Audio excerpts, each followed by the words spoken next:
Okay. So Yep. Yep. as I was saying, I'm testing out this new thing for Twitter called super follows, and the reason I wanted to try it out is in my various tweets, and I don't have social media other than Twitter.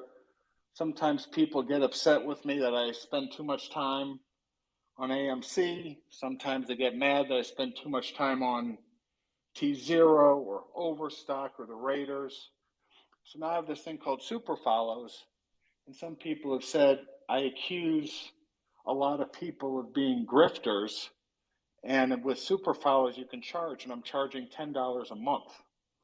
And I'm charging $10 a month because I'm tired of trolls, tired of flacks, I'm tired of getting interrupted, misinformation, the whole thing spread. So it's a fee to be a super follow.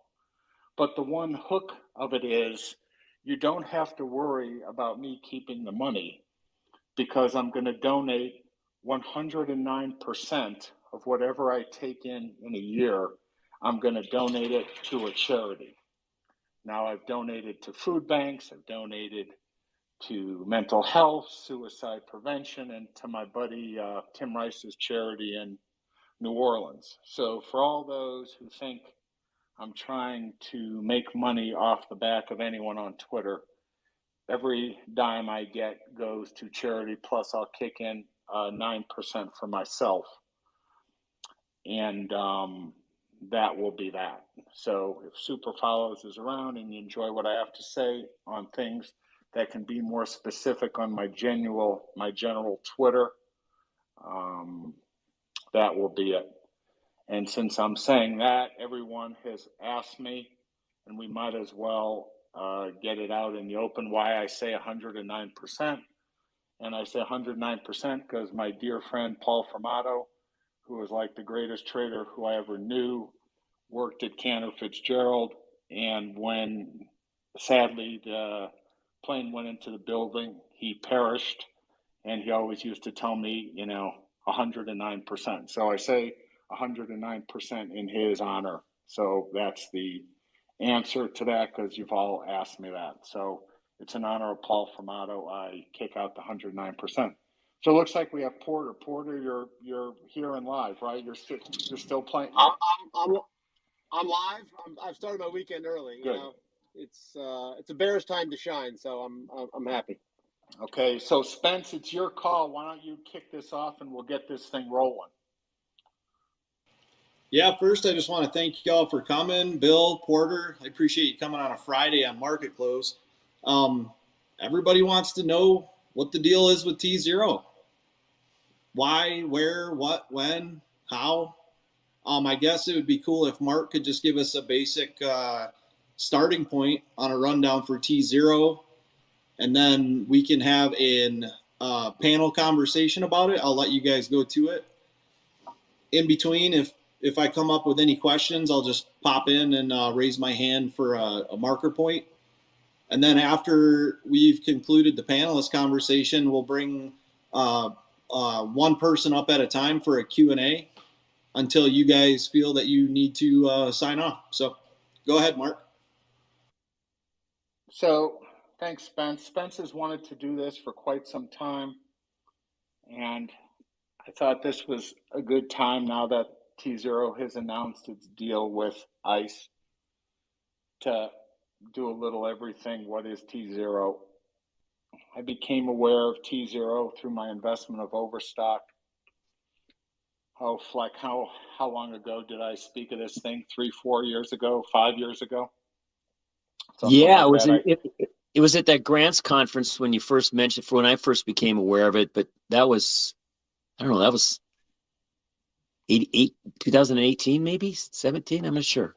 Something like that, 4 or 5 years ago, and Tzero was Patrick Byrne's idea of making the markets, I don't want to say cheat-proof, but fair for all players. Basically, digitize the markets because he was very anti-corruption, and I thought it was going to be a great idea. And it's something I thought the markets needed. It's something the market system really hadn't changed in probably 40 years. I was hugely against naked shorting. I was hugely against the public getting ripped off. I was hugely against the big banks cheating all sorts of people, various things like that. And I thought Tzero was a great concept. Sadly, Byrne had a very bad reputation on Wall Street because he sued a lot of guys. Sadly, the guy running Tzero, Sam, was more of a software tech guy than he was an operating guy.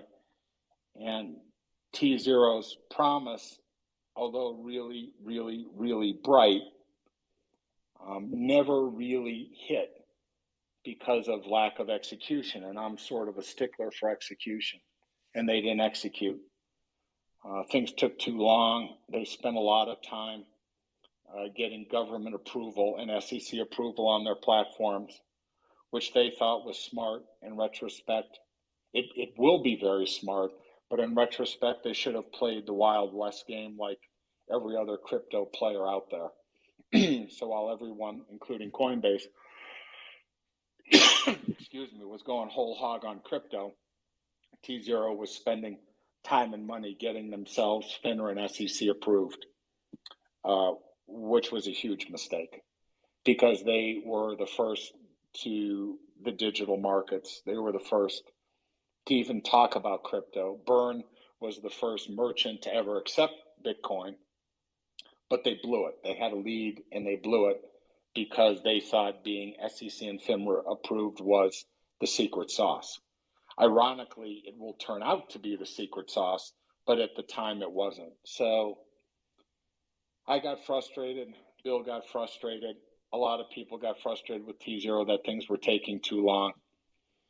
Sam was not going to be the guy to take the company to the next level. I used to talk to Sam at anywhere from 1 in the morning to 1 in the afternoon and every hour in between to try to get him to push things on various features, to push more, to get more security tokens on the platform, to get crypto and security tokens to all trade. And everything would be same-day settlement, which I think is a key feature. So my vision at the time for Tzero was this will end up being an all-in-one platform where you can trade alternative securities, which we'll just call going forward ATS, where you can trade stocks, where you can trade crypto, and you wouldn't need really anyone else. And I still think that is the plan, but it just took way too long to happen. So Sam, when Pelion took over, Pelion and I talked about strengths and weaknesses. Sam needed to be replaced. And that process really began last August and culminated with the announcement a week or so ago, bringing in David Goon from ICE, which also brought in an investment by ICE in Tzero. And to make it really, really clear, Goon, in my mind, is a Hall of Famer. He is not an average guy. And I can't tell you how difficult it was for me on Twitter when everyone said, when are we going to bring in the new CEO? When's the new CEO coming? Who is it going to be? Is it going to be this guy? When's it going to happen? Pelion said it would be by the end of September. We're already in December. I'm giving up, but I couldn't say shit. I couldn't talk about it. And I watched all the stocks go down, and I knew Goon was outstanding, and waiting and trying to get someone outstanding is key. And management is so important, and getting someone to execute is so important. Porter and Bill will get into that shortly. And this guy's a Hall of Famer, and what ICE now brings to the party is ICE started with nothing and is now worth $77 billion, and they are the factor in exchanges. They are the gold standard. And ICE picked Tzero to be their player in what I would call the digital sandbox. And what was Tzero back when I first mentioned it to Bill, let's say 5 years ago, is still Tzero. They have all their SEC and FINRA approvals. They have approval of the first blockchain exchange, BSTX, which comes out, I guess, in late second quarter, third quarter. Assume late third quarter because things always push out.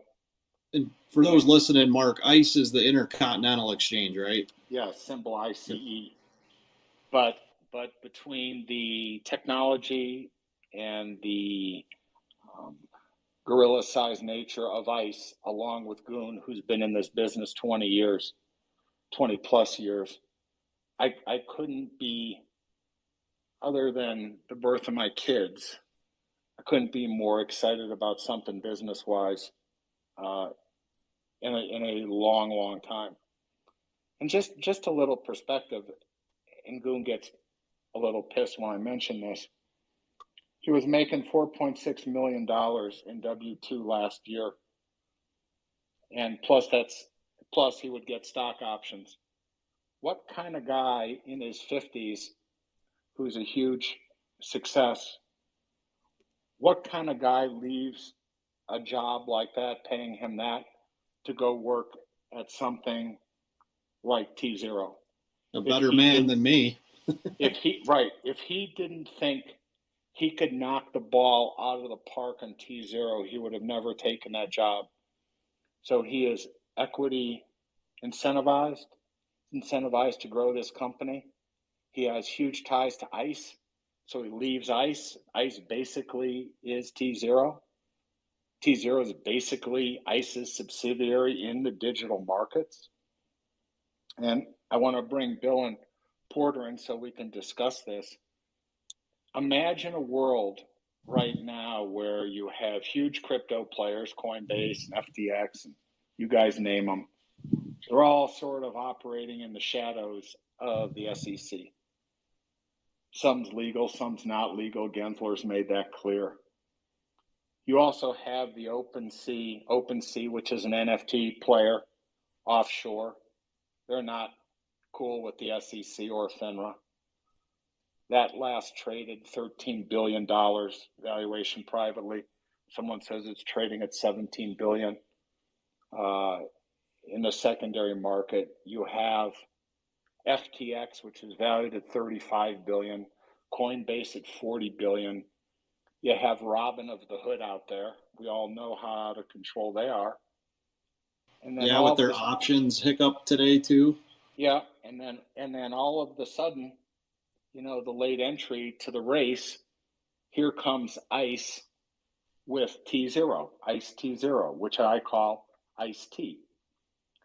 And Gensler made it really clear the other day, and I tweeted this out, that he thinks these NFTs are securities. A lot of them are securities.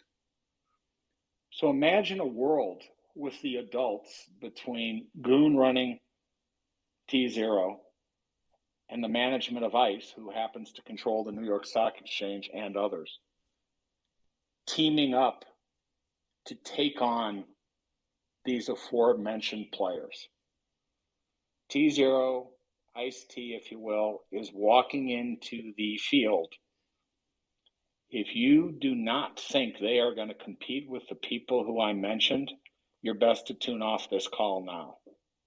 But when they show up, and they are SEC and FINRA approved, with Goon running the show, I have a strong feeling he's going to give everyone who I mentioned quite the run. And I want to introduce Bill Fleckenstein, who is my lifelong friend. Porter Collins, I've known him less time, but I have no greater respect for short sellers than I do for these guys. These are careful thinkers. Bill's written a book. Porter is, he is, one of his characters was in the movie The Big Short. These guys are not only my friends, but I respect how they go about doing their business. They are ethical. They are smart. They are fierce. They work their asses off to get to the end. And the reason I think it's important, and I think this hopefully will resonate, is we all have shorted stocks, and we've all had some level of recognition or fame in our lives, and we go about things very differently. Porter goes about things one way, Bill goes about things another way, I go about things an entirely different way. But the interesting thing about this call and the interesting thing about my two friends is we all agree how big and open-ended Tzero can be on the upside. And I think you can search the world over, and to get three highly skeptical, experienced investors to agree on one investment as a long, I don't think I've ever seen it. So on that note, Bill, Porter, you guys want to comment on Tzero, what you see, what you think, what I've left out in the discussion?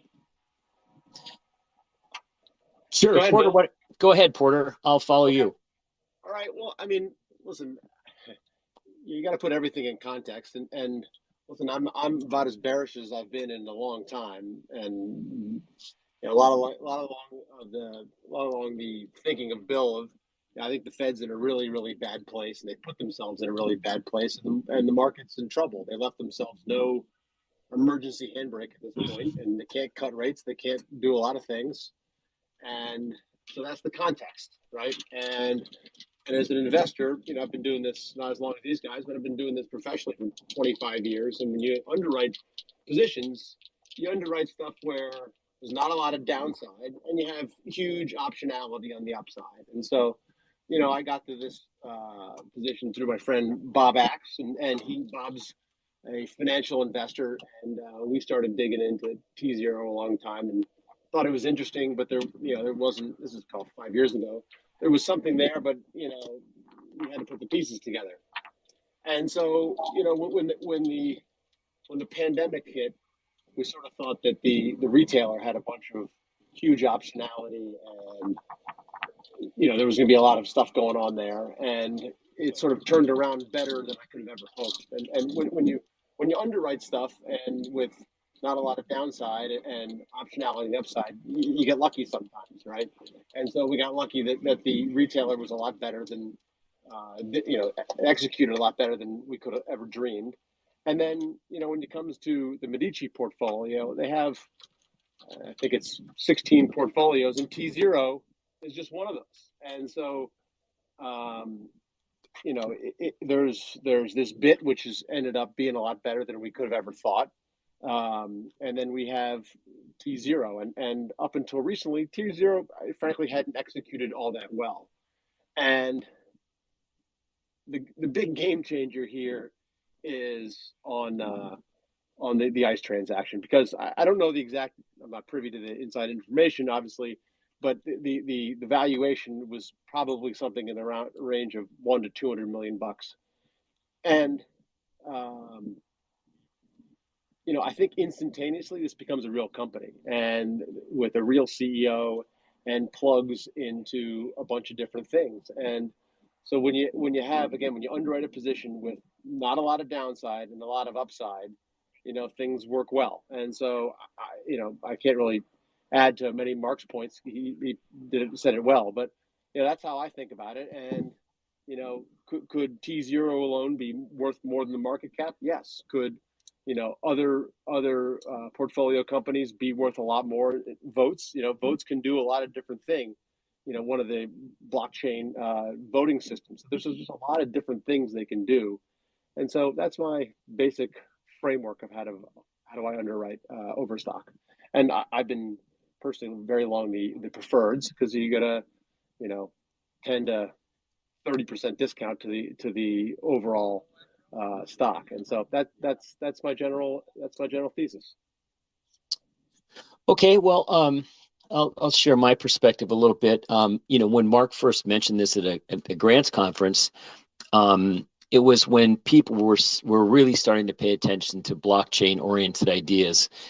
Everyone claimed they wanted to find some way to be along the blockchain, and of course, nothing much has really come of that in a big way, and the attention got focused on crypto, and cryptos went to the moon. So there's literally there were literally trillions of dollars chasing crypto, and people kind of forgot about the blockchain.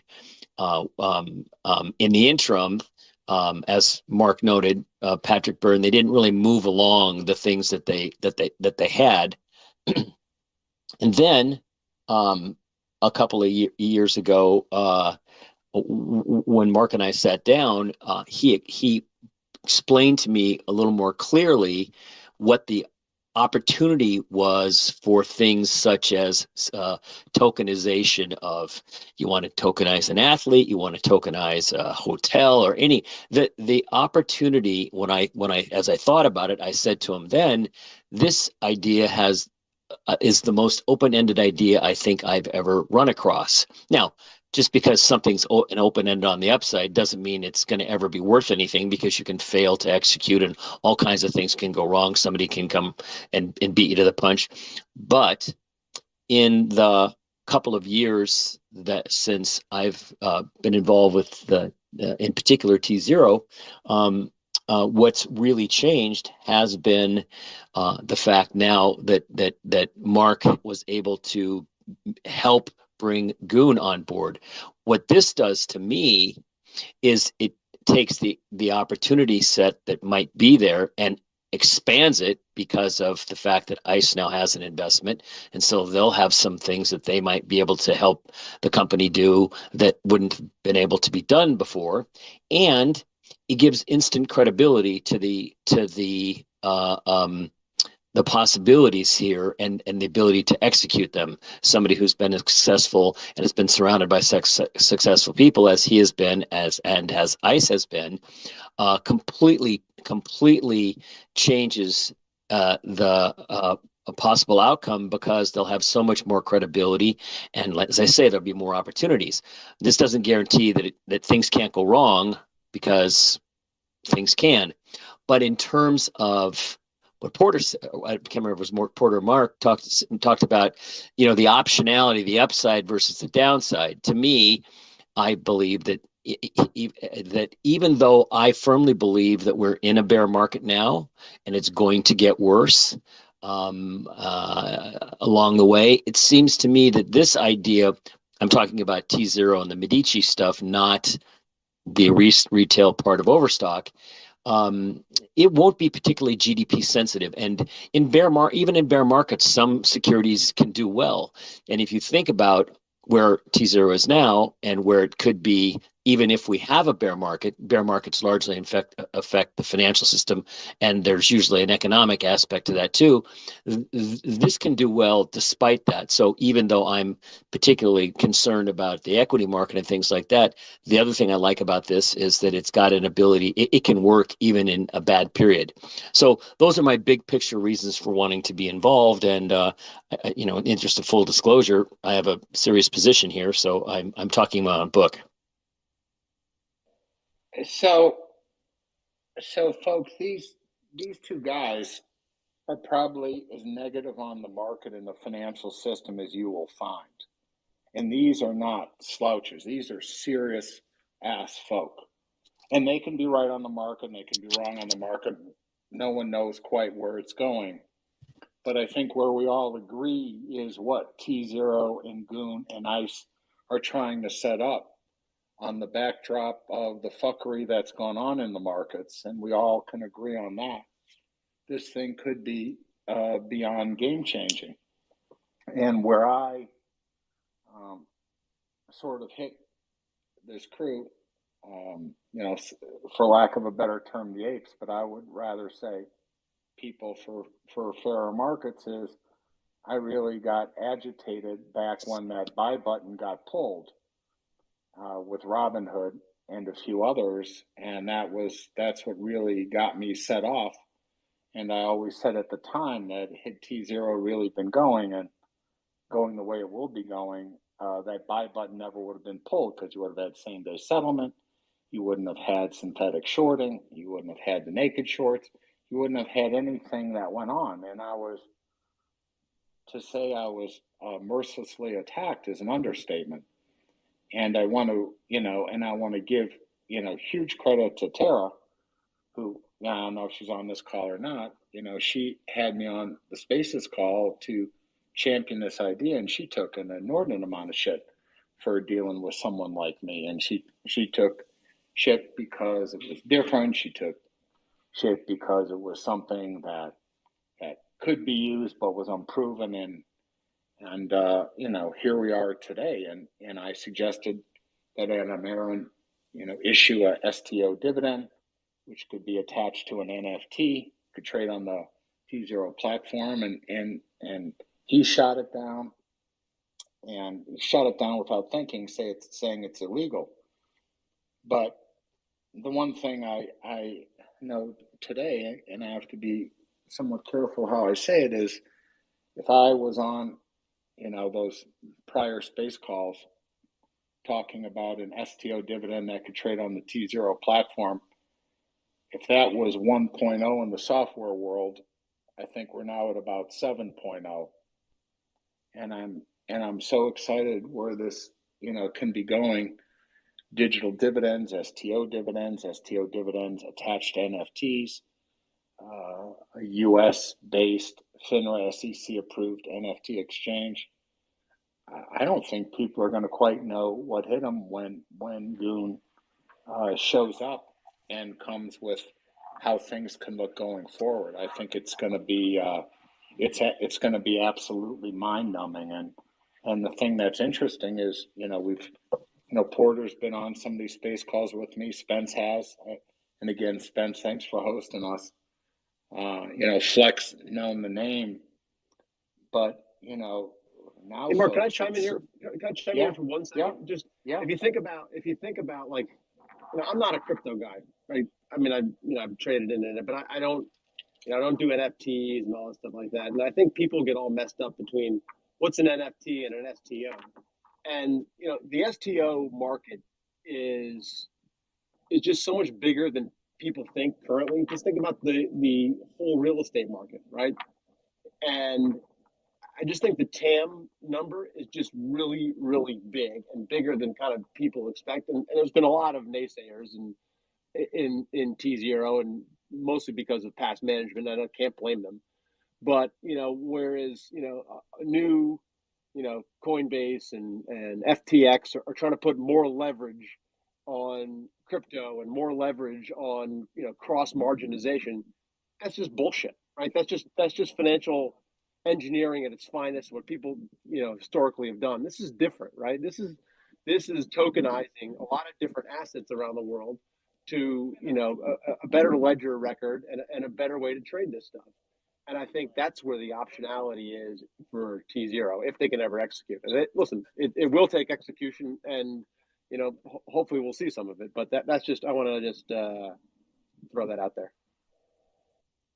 So the ingredients are all there, as Porter mentioned, and I just want to throw in that Gensler, he clearly has a bee in his bonnet about crypto regulation, NFT regulation, and things like that. And the SEC got completely motorboated on crypto. The crypto guys got so big, so fast, regulation could not catch up. And depending who you talk to, but most of the folks I talk to, they all think NFTs and STOs are going to be significantly bigger than crypto, significantly bigger going forward. And I think the SEC wants to be more ahead of the game going forward than completely behind the game. And this is what I'm going to say is complete speculation on my part, but if you have a digital exchange, ICE-T, if you will, that already is SEC and FINRA approved, and their partner, ICE, goes to FINRA or the SEC with their ideas of making these new digital exchanges safer, regulatory sound, things like that, and Gensler and everyone gives them the thumbs up, that then puts ICE-T in the pole position and guys like Coinbase, FTX, and others way behind the eight ball because they are not regulatory compliant. And that's why I keep trying to tweet, and I'm sorry if people get sick of it when the government, says NFTs are securities, because this is potentially a grand slam ball for Ice-T. It's potentially a grand slam because they have the regulatory stuff already approved. They have it already done. That's the hard part. The secret sauce is going to be what ICE and their technology and their bandwidth and their marketing and their muscle brings to the game, which is what Porter, Fleck, and I, when we talk amongst ourselves, that's what has been missing. And that's now what we have. So I can't, when this was all going on behind the scenes, I actually thought Overstock was going to go up 50 to 100 points when this was going to get announced. I thought it was so bullish. And mentally watching the stock go from 100 to 40, was really, really, really outer body. I mean, it was really something. But now that it's all out there, and I have these, and my two pals can at least comment on it. I mean, guys, what do you think, Bill and Porter, this can turn into with the slightest amount of execution? What do you guys see? Well, I think that, I mean, I hate to sound silly, but it seems to me, and I'm particularly talking about the potential for tokenization, which of course you and I talked about at great length when I came down and saw you when I got started on this phase of the investment. And, I don't know how that's going to go, but it seems to me that is the bridge between, the way the average person might want to invest and might feel comfortable and can't get done. There are small businesses or things like that somebody might want to be an investor in, but it's kind of hard to create it. Obviously, nothing's really been tokenized yet, but barring maybe the Aspen. But it seems to me that's where the real potential is. I mean, you may be right. NFTs may be the greatest thing since sliced bread. I don't have the same feel for that. And obviously having somebody there of a caliber of Goon and having ICE involved, they're going to be able to do lots of things on the plain vanilla front. But to me, the real big sizzle is if they can be at the forefront of tokenizing things, whether it's individuals or small businesses or stadiums. I mean, it's really you're limited by your imagination. Now we've got to find, there's got to be some firms are got to get involved. We've got to see it with the venture guys, how they want to play in this and all that. But I mean, it could really change the way finance is done prospectively. I'm not saying it will, but to me, that's the exciting thing. That's the future that I see. Could be dead wrong, wouldn't be the first time, but for me, that's the real sizzle. What do you think, Porter? I'm playing golf right here on a Friday, but I don't have my numbers in front of me, but it's roughly $1.5 billion EV right here. And we're talking Overstock. Yeah. Yeah. And so I think that's basically roughly the value of the retailer.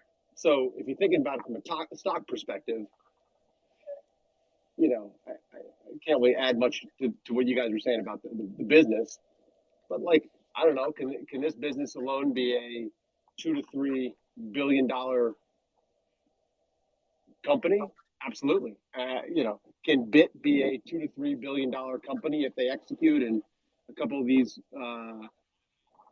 countries like Nigeria and Jamaica start doing CBDCs? I mean, this is actually real reoccurring revenue, like Visa, MasterCard type stuff. So, listen, I think we're in a serious bear market, right? And so it's gonna be hard for a lot of stocks to go up, but this is a stock where I think you can execute, and if they execute, you can make 2 to 3 times your money, sort of at a minimum if they execute. So that's how I'm thinking about it. And if God forbid you're wrong that the market actually bottoms out sometime in here and goes up, then how high can we go? It's imagination again. We've already seen what people will do with their imagination. Now, I think people might have learned a lesson in 2020 about I think a lot of people were new to the investment business, and they've grown up in an era where a lot of crazy things happen because of the mistakes of the central banks. And people got a taste of what imagination can do. Now, it got overdone. A lot of people are going to get hurt as a consequence of what they tried to do from 2020. But you can see when people were starved for ideas. So if we're going to go into a difficult period, which I think we are, it'll be hard for companies to grow. And if you can find ones that can grow and can grow despite the environment, those are the ones that tend to get the premium valuations. Now, you have to grow, you have to execute, and you have to grow. But if that happens, even in a bad period, you can still do well, in my experience. Okay, Spence the host, you got questions for any of I do, and it's just on the topic that we just finished with. Me personally, say I'm a new company, what is the benefit of me listing on Tzero? Just base benefits. So that's a really good question. So let's break this down as I see it in terms of a stock, which could theoretically list on BSTX, Tzero, which is the alternate trading system. That's what that is.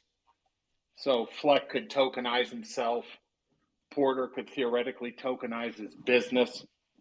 I could tokenize no desire at all, but that's a different issue. Okay, I could tokenize the Empire State Building. I could tokenize the Great Wall of China. I could tokenize Pat Mahomes. I could tokenize the Oakland Raiders. That would trade on Tzero. Now, as you know, Tzero also is a 50% owner of something called the BSTX, which is the first SEC FINRA approved blockchain exchange. And the reason you'd want to list there is you would eliminate all fuckery. It would be same-day settlement. It would be no naked shorting, no synthetic shorting. It would be a pure market. There would be no dark pools. There'd be no payment for flow. It would be business done the way business should be done. So why would you want to list there? Well, the New York Stock Exchange, or the parent of the New York Stock Exchange, owns a percentage of Tzero. So what NYSE and what Tzero come up with, why you'd want to list on Tzero has yet to come out. But I think, the New York Stock Exchange is in the business of getting listers to come on their platform and to list on the New York Stock Exchange versus NASDAQ. And I'm highly confident, and I'm speculating that since Goon was at ICE for 20 years and mentored the lady who runs the New York Stock Exchange, I would be surprised if there aren't some joint developmental deals done between those two. So to answer your question, why would a company want to list there? I would say why wouldn't you if this becomes the future? Now, Walt Disney or Chevron or ExxonMobil, I don't think are going to list there anytime soon. But a guy like Adam Aron with AMC, given his predicament, it would be wise for him to do it day one. And that's why, when, I must say, to digress, I don't really mind if you like me or don't like me. I don't even care if you hate me. But, if you're going to take me on the facts. Take me on the substance. Don't, if you're some lowlife, off the cuff come out and say Tzero is a gimmick, without knowing what the hell's going on. And I'm speaking specifically on that clown Dave Lauer. You talk a big game on whatever you have, and you call Tzero a gimmick. Well, a guy who's been at it for 20 years is giving up $5 million a year to be the CEO of a gimmick. And guys who started their business with nothing and is now worth 70 some odd billion is investing real money in a gimmick.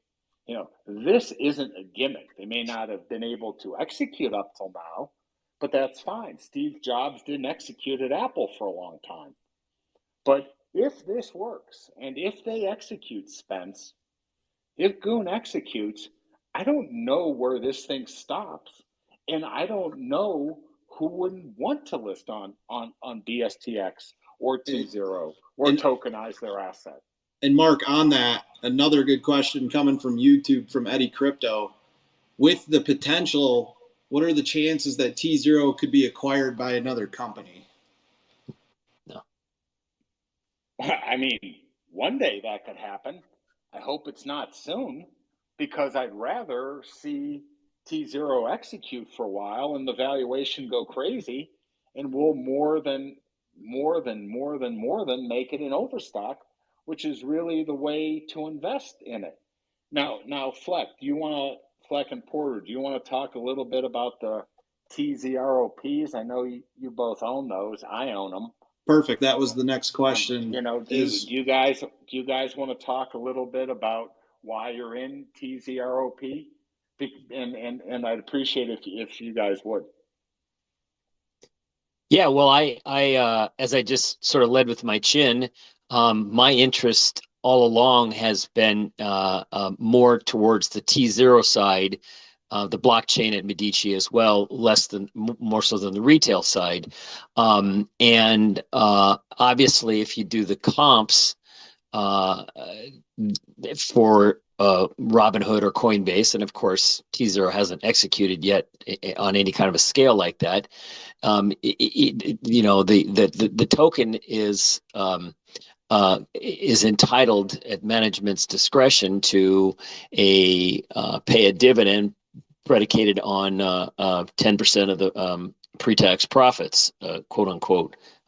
Correct me if I'm wrong, Mark.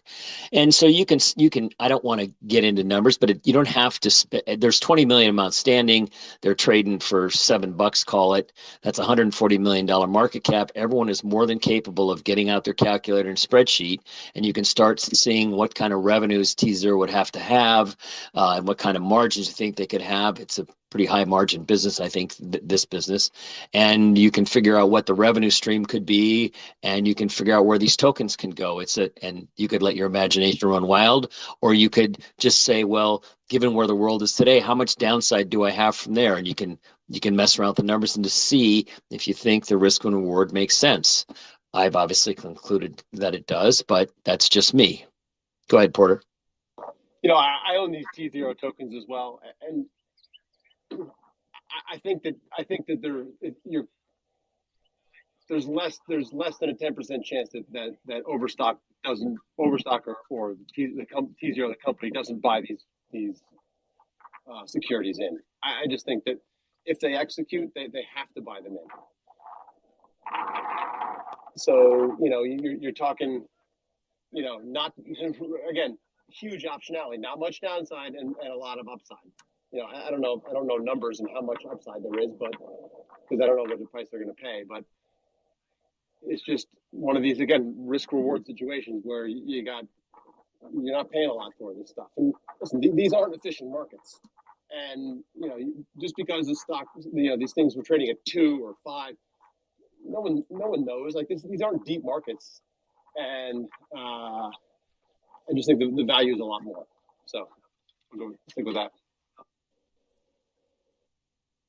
So I now want to answer the question that a lot of, troll types were asking me back in October, November, December. Why do I push Tzero so much, or why do I think Tzero makes sense, or what's in it for me? What's my angle for pushing Tzero? Well, now I think people can hopefully begin to see that if you want to change the markets, if you want the markets to be fair for all concerned, if you want a sporting chance where guys like Citadel have to play on a level playing field with Joe Sixpack, if you want a world that looks like that, iced tea is the solution. It's the only solution. It's the only solution that's out there. So it's one thing to talk that you want it. It sounds great, but it's another thing to try to find something that can actually do it. Because if these guys execute, if Tzero executes, Al Jackson is going to tell his kids and his good-looking grandkids that he was on these calls when this idea first came out. And it's really important that it happened on Spaces calls.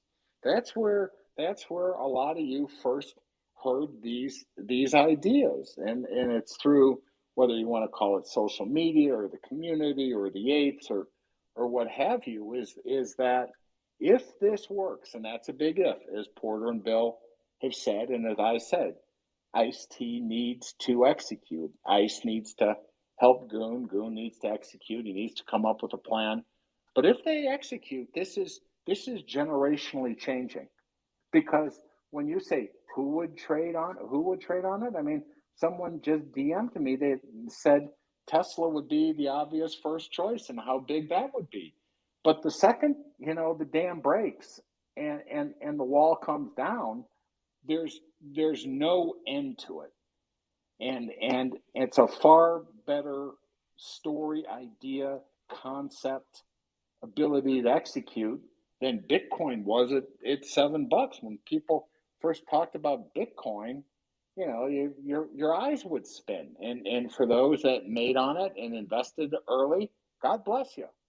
But and Mark, one of the things that has taken so long is the self-clearing, and so that I forget who cleared for them before. It was like Apex, I think it was. Apex, yeah. Apex, and they just got their own self-clearer, recently, like in the last couple of months or month, and so I think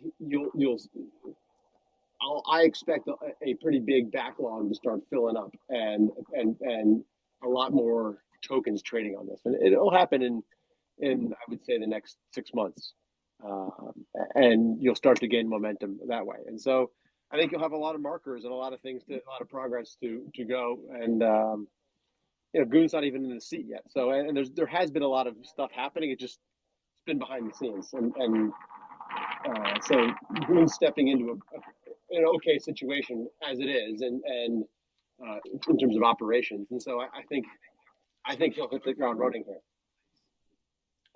And you don't need to listen to me at all if you don't want, or Fleck or Porter, but my two pals are smarter than hell. They're really, really, really on top of their game in terms of markets, Fed, risk, things like that. And I just throw my biases in and around. And if you want to hear it, fantastic. I mean, I'm glad you're here today. And if you don't, just tune me out. But I've never seen something like this in my career, and I'm 61, of something that can potentially change it. And I think the changer here is ICE's involvement, because they have the muscle to pull it through and to push it over the finish line. And really, the back way of ending your question, Spence, is the second you get a couple guys wanting to list on this or tokenize themselves or tokenize the Great Wall of China or the Mackinac Island Bridge or the Kentucky Derby or horses or soccer teams or players, I mean, the dam will break. And, one of the reasons I like American film so much is you can tokenize film, you can tokenize actors, actresses, projects, you could fund things that way. There is no no end. The only thing that limits you in this tokenization world is your imagination. And tokenization is its cousin or sister is the NFT.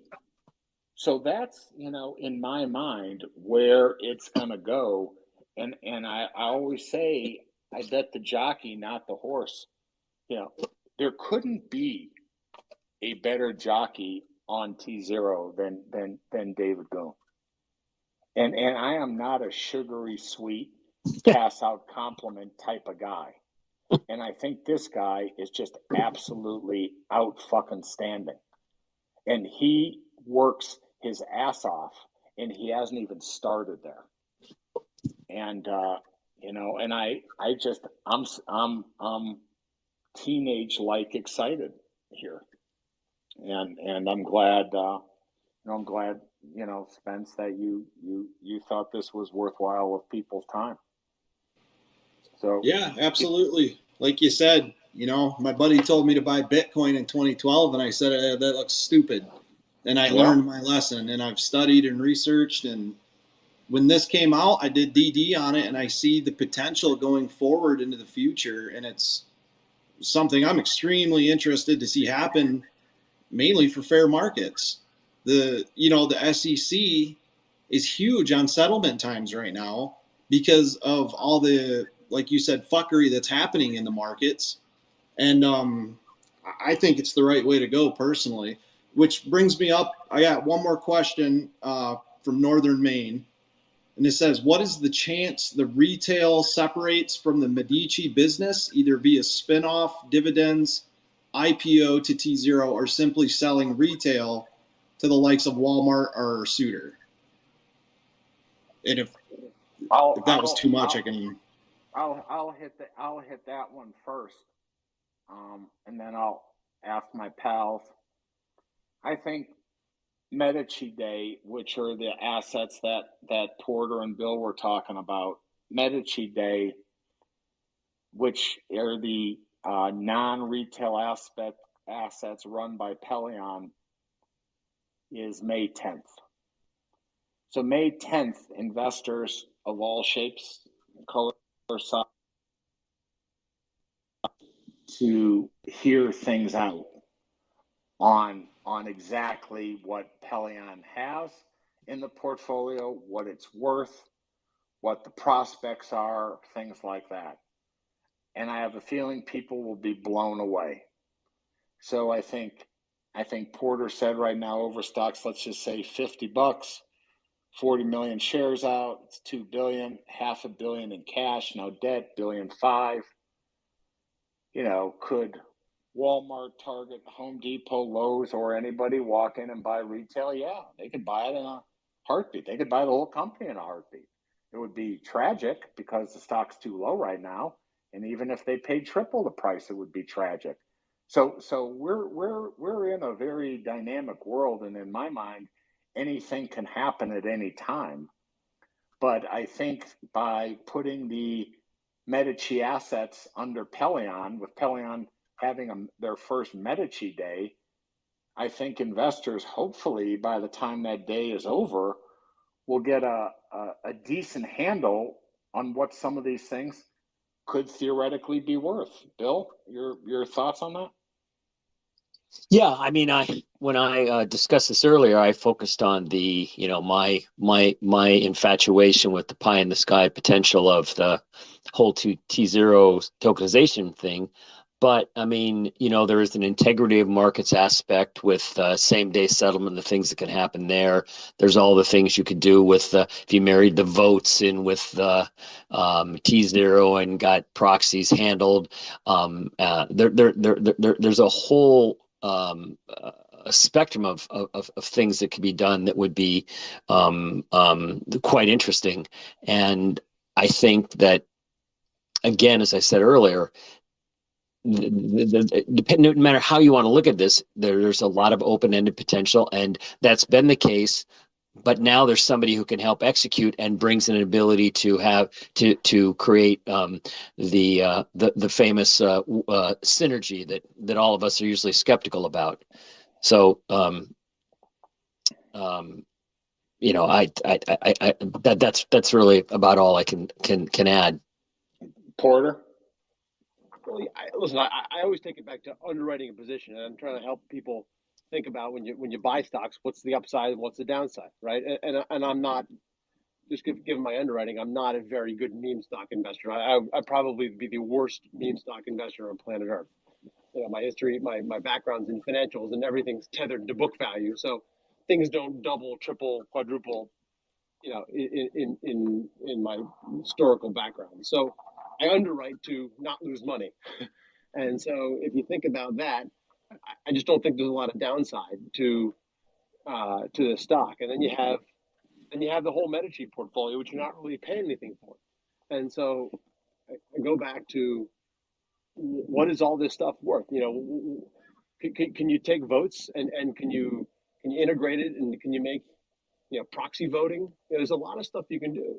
You know, will voting go to more blockchain based on an institutional and public basis? Maybe, right? Again, you have all this optionality to look at stuff, and so and listen, the people who short this stock, the retail guys, they only focus on the credit card data and the same store sales. They don't give a shit about Medici. They don't even know what this stuff is. They don't care until they have to care, and so that's how I think about it.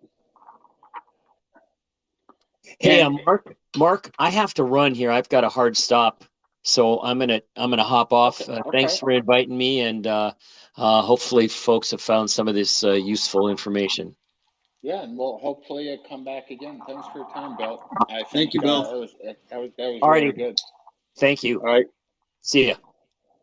I'm the same. I'm the same, Mark. I got to run, but I hope everyone found this helpful, and we'll just keep whacking at it in bite size and try to help people along the way.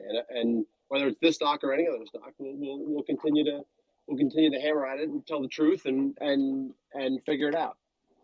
Well, I really appreciate you taking the time on a Friday afternoon to chip in on this thing, and you're a great investor, Porter, and you're an even better person. And thanks for giving us your time.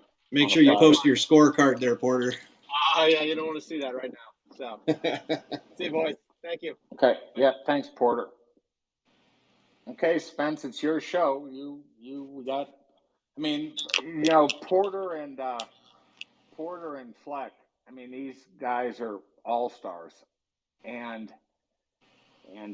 the fourth musketeer, Steve Eisman, he's in this overstock too, up to his eyeballs. I mean, when very, very, very skeptical people, who tend to short stocks for a living, or people know them as short stocks, when they all are long the same thing, not necessarily even on the same story, on different stories, I mean, it sure would get me to pay attention. It would get me to pay attention deeply and see where this thing goes. But it's volatile. You need patience. It's not for the faint of heart. There's plenty of haters out there in this thing, and it's exciting. I mean, it is exciting. I'm excited. Let's grab these hands that are going to pop up here. If you want to ask a question, please raise your hand and I'll get to you in order. If you're not talking, please stay muted. But Sugar was first. Let's try to keep the question and answers within like a 30-second period, because I think, Mark, you got to go pretty soon too, right? I can go for another hour and 15 minutes. Okay. Then I gotta pop. What's up, Sugar? Hey, how's everyone? How's the Crow Boss doing, man? Thank you thank you for taking out the time, Mark and Spence. I have no questions, Mark. I already believe in whatever you said. If I don't believe it by now, I think, I'll never believe in you and the whole BSTX and everything. But I just have to say, with the super follow you thing, we already knew last night why you did that, and I'm glad you did it.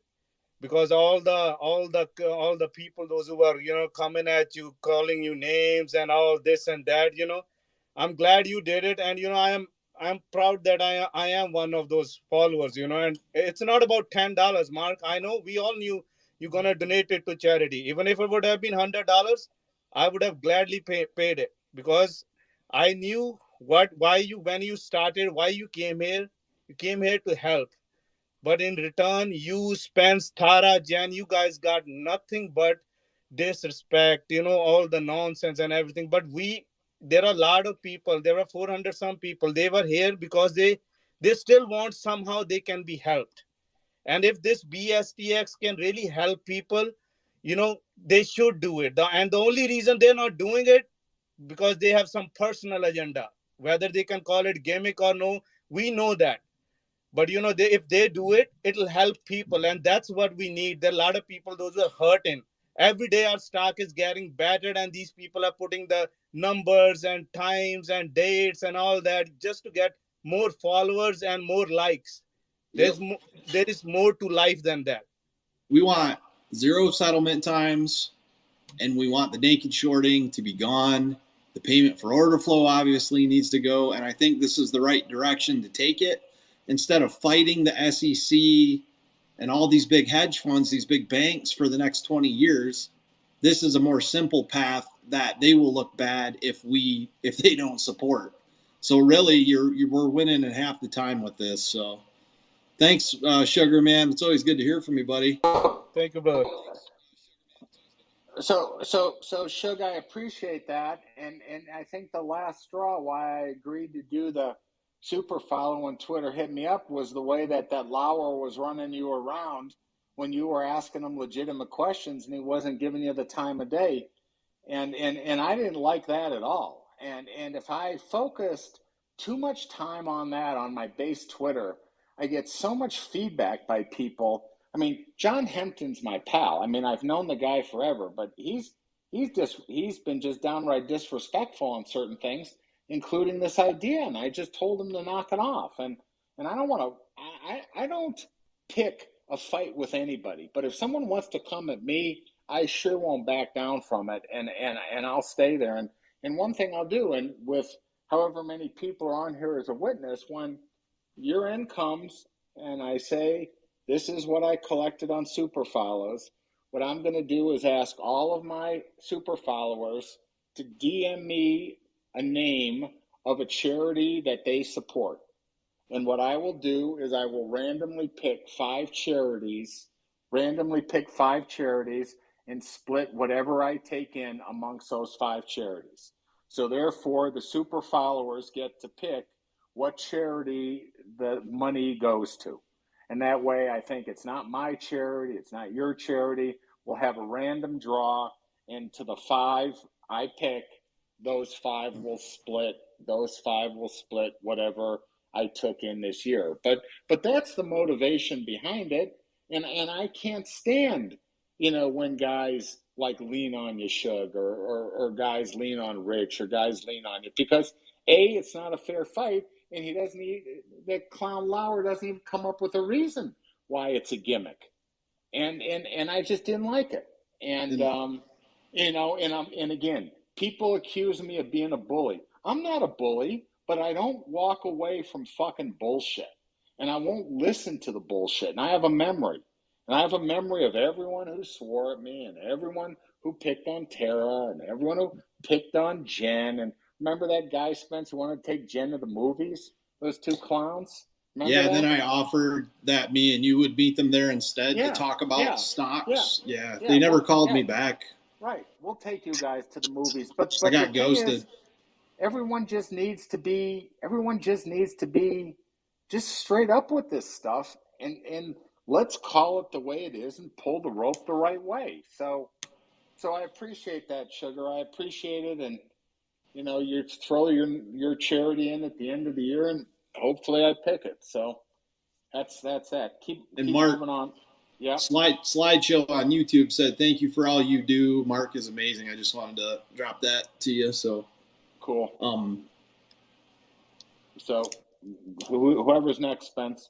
JC Keen. So. Hey guys, thank you for holding this space call, and thanks for letting me speak. I love what you guys are doing.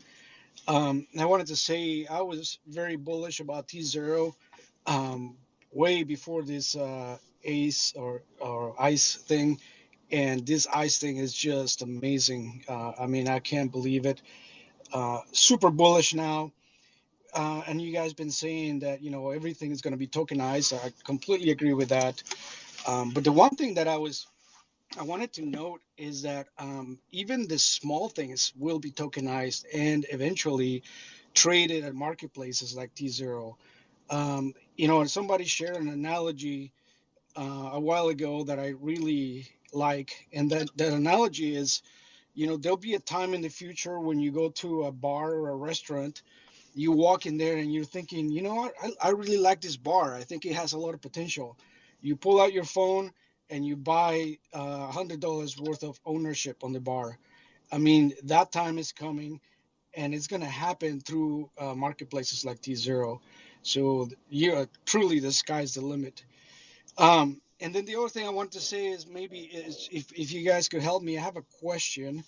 Um, that is that I understand that Overstock is authorized to purchase, I believe it's $100 million worth of stock in a buyback, and I'm wondering if we're at that time now where the company can execute on that buyback. I know that there was an issue with them having to be in a quiet period, but if I understand things correctly, that quiet period is over. So could you guys speak to that?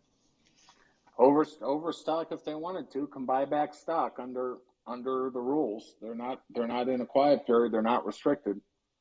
Best I know, and that's up to them. That's I don't run Overstock, so but I sure own a lot of it. I'll tell you that. And the CEO announced that during the earnings call, which I'll tell you guys, I've never listened to a more impressive earnings call as far as a board of directors team who know what they're doing and I don't even know how to explain the type of focus that they have on making their business model more efficient. So if you guys want to hear about the stock buyback, just go to Overstock, or you can go to my YouTube and watch the video, but you can go to Overstock and listen to their Q4. Thank you. And then just to conclude, this really is the beginning of a financial revolution in my mind. Where the little guy can get funds from peers and coworkers and friends to buy businesses or invest in businesses, and then Uh-oh. I think you got cut off there, JC. The one thing, listening to JC, comes to my mind. It's great to talk about problems, and it's great to talk about you want market fairness. And I didn't see the Jon Stewart thing last night, and it's great to talk about how Joe Sixpack's getting screwed. The real challenge is coming with a solution and pushing the solution through, because it's going to hurt the people who get ripped off, and it's going to help the people who've been screwed. And what really was disappointing was when I come with a solution or an answer or an idea, although it was very early stages, instead of everyone debating the idea, it got down to a messenger shooting thing. This guy's a predatory short and it's a gimmick and all this bullshit. And I'm so glad that part of the journey is behind us. And it's behind us because ICE has stepped in and basically, as Porter would say, has underwritten the concept. And who better would you want championing this cause than a $77 billion market cap company that runs the New York Stock Exchange? I mean, these guys are not foolish. I mean, if the New York Stock Exchange wants to invest in Tzero, who can get off saying that it's a gimmick? How do you have any decency or pride to even make a statement like that? So when you guys or gals hear crazy statements, challenge them on what's your basis of saying that. Give me the facts on why you would shoot this down without even knowing the first thing of what the fuck you're talking about. Well, and that's the first question we asked with the STO idea to everybody for AMC, and now exactly right. Pretty sure people are regretting it very thoroughly, but right. And now Adam Aaron is sitting with a $16 stock, where he could have been the first guy through the wall, where everyone would have talked about it, where he would have had huge publicity, where it would have made a ton of sense, So again, I'm trying to win the race. I play to win the game. And you can't win the game by talk. You have to execute. You gotta get it done. And these are exciting times if you can just open up your mind to think about it and to say you want to be part of it. So hell yeah. it's just that's my 2 cents on that. So keep going, Spence. What's up, Swingman? How you doing? Doing well. Can you hear me all right? Oh, yeah. All right. Hey, Mark, I've been looking into the Tzero docs as far as listing requirements, and just in general had a question about 2 different categories of companies that, in my mind at least, it would make a heck of a lot of sense to list on Tzero, and that would be one, medical and pharma companies, meaning small pharma companies that are, because looking at a lot of stocks, they're ones that often have to do lots of rounds. They often get shorted to all get out because they know that, unless they get FDA clearance and all that stuff, that it's a pretty easy short for a lot of companies. And then the other thing would be private equity. Why, that Tzero could actually cut out private equity in a lot of cases and allow companies to kind of skip the private equity stage before going public because the listing requirements are so much lower. Do you think both of those use cases would be places where we'll see more companies approaching Tzero when it's time and fully up and running? I think those are excellent points. I think those are excellent examples. I also think film financing, music financing, song or music libraries, sports teams, entertainment companies, gambling enterprises. What if you ran a venture capital fund and these are big investments and you want to sell it to Joe Sixpack in small bite-sized chunks and you tokenize Pelion Ventures A fund or Pelion Ventures A4 and you break that up in $5,000 lots and these things trade depending on what investments they made. There is no end what these things can be. No end. Spence, can you just keep going for me? I have to take a call and I'll be right back. Yep. Bye. Well, we'll wait for Mark to get back here. You guys can just kind of have an open forum chat if you'd like. Sure, I'll go. I'd like to ask. Oh, sorry. No, that's okay. So, listen, folks, I don't know if you're Canadian here or not, and you always want to know why does Mark pick on Arctic Mexico, which is Canada. Please DM me. I will explain it to you. He has very valid reasons why he does it. I've been following Mark for a long time. He's shared an awful lot of information about it with me.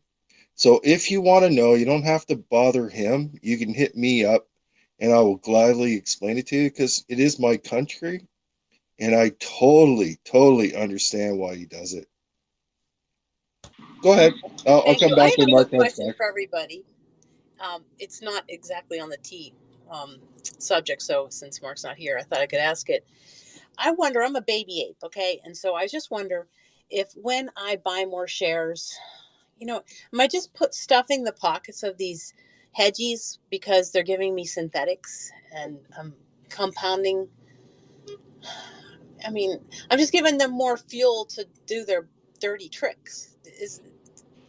Does anybody ever think about that, or Any am I? share you buy is Yeah. going to be a valid share at this point. If they're selling them and you're buying them, they owe you a share Okay. regardless. So here's my Okay. theory on it. If we are already proven to be at least 30% minimum over the legally issued float, which we are if Adam Aaron's statement is true and we own over 90% of the stock, that means there's 137 million synthetics out there. Now what'll happen is when they have to clean these short positions up, somebody owes us for every single share. Okay. And so we just cross our hands and say, not at that price, not that price, not that price. That's if that's your individual intent, yes, absolutely. I'm going to continue to buy in my price range that I want, which I put a video up on. But if you're buying a share from a broker, they owe you a share. Bottom line. Okay. Okay. Perfect. Thank you so much. Yep. I'd like to add to that. So if you were earlier in the call and you were listening to Porter and you were listening to Bill and how they were talking about what this market condition is, sure they were calling it a bear market, but I was trying to read between the lines and they were talking about the federal government that they're basically are fucked.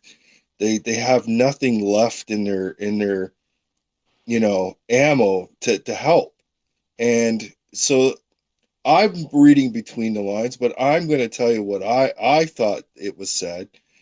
All those things that we've been, and you might be new, a baby ape, as you say, but all those things that we've been talking about for over the year is here now. It's here. It's just waiting.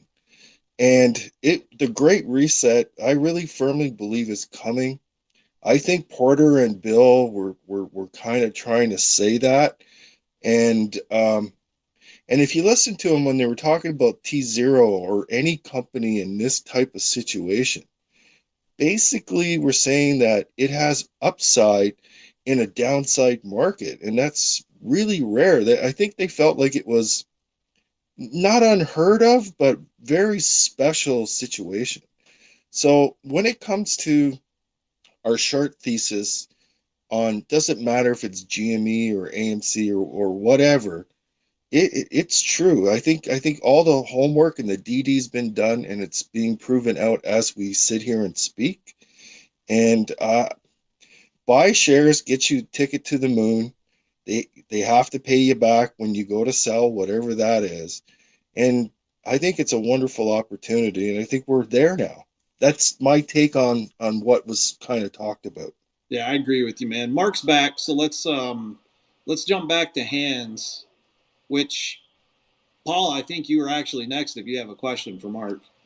Well, it's not so much a question. It's just more, Mark, while you were gone, I was telling the group if there's any Canadians here, they can hit me up if they want to know what you mean by Arctic Mexico, because you've shared a lot with me. And if it frees up some of your time, that's great. I can take that. But the thing is, when you first started, when I first met you, and it was through Terra Space Calls and some of the YouTube videos first, you always wanted market fairness. You're always talking about the markets are broken and they need to be fixed. And I mean, I jumped on board with that.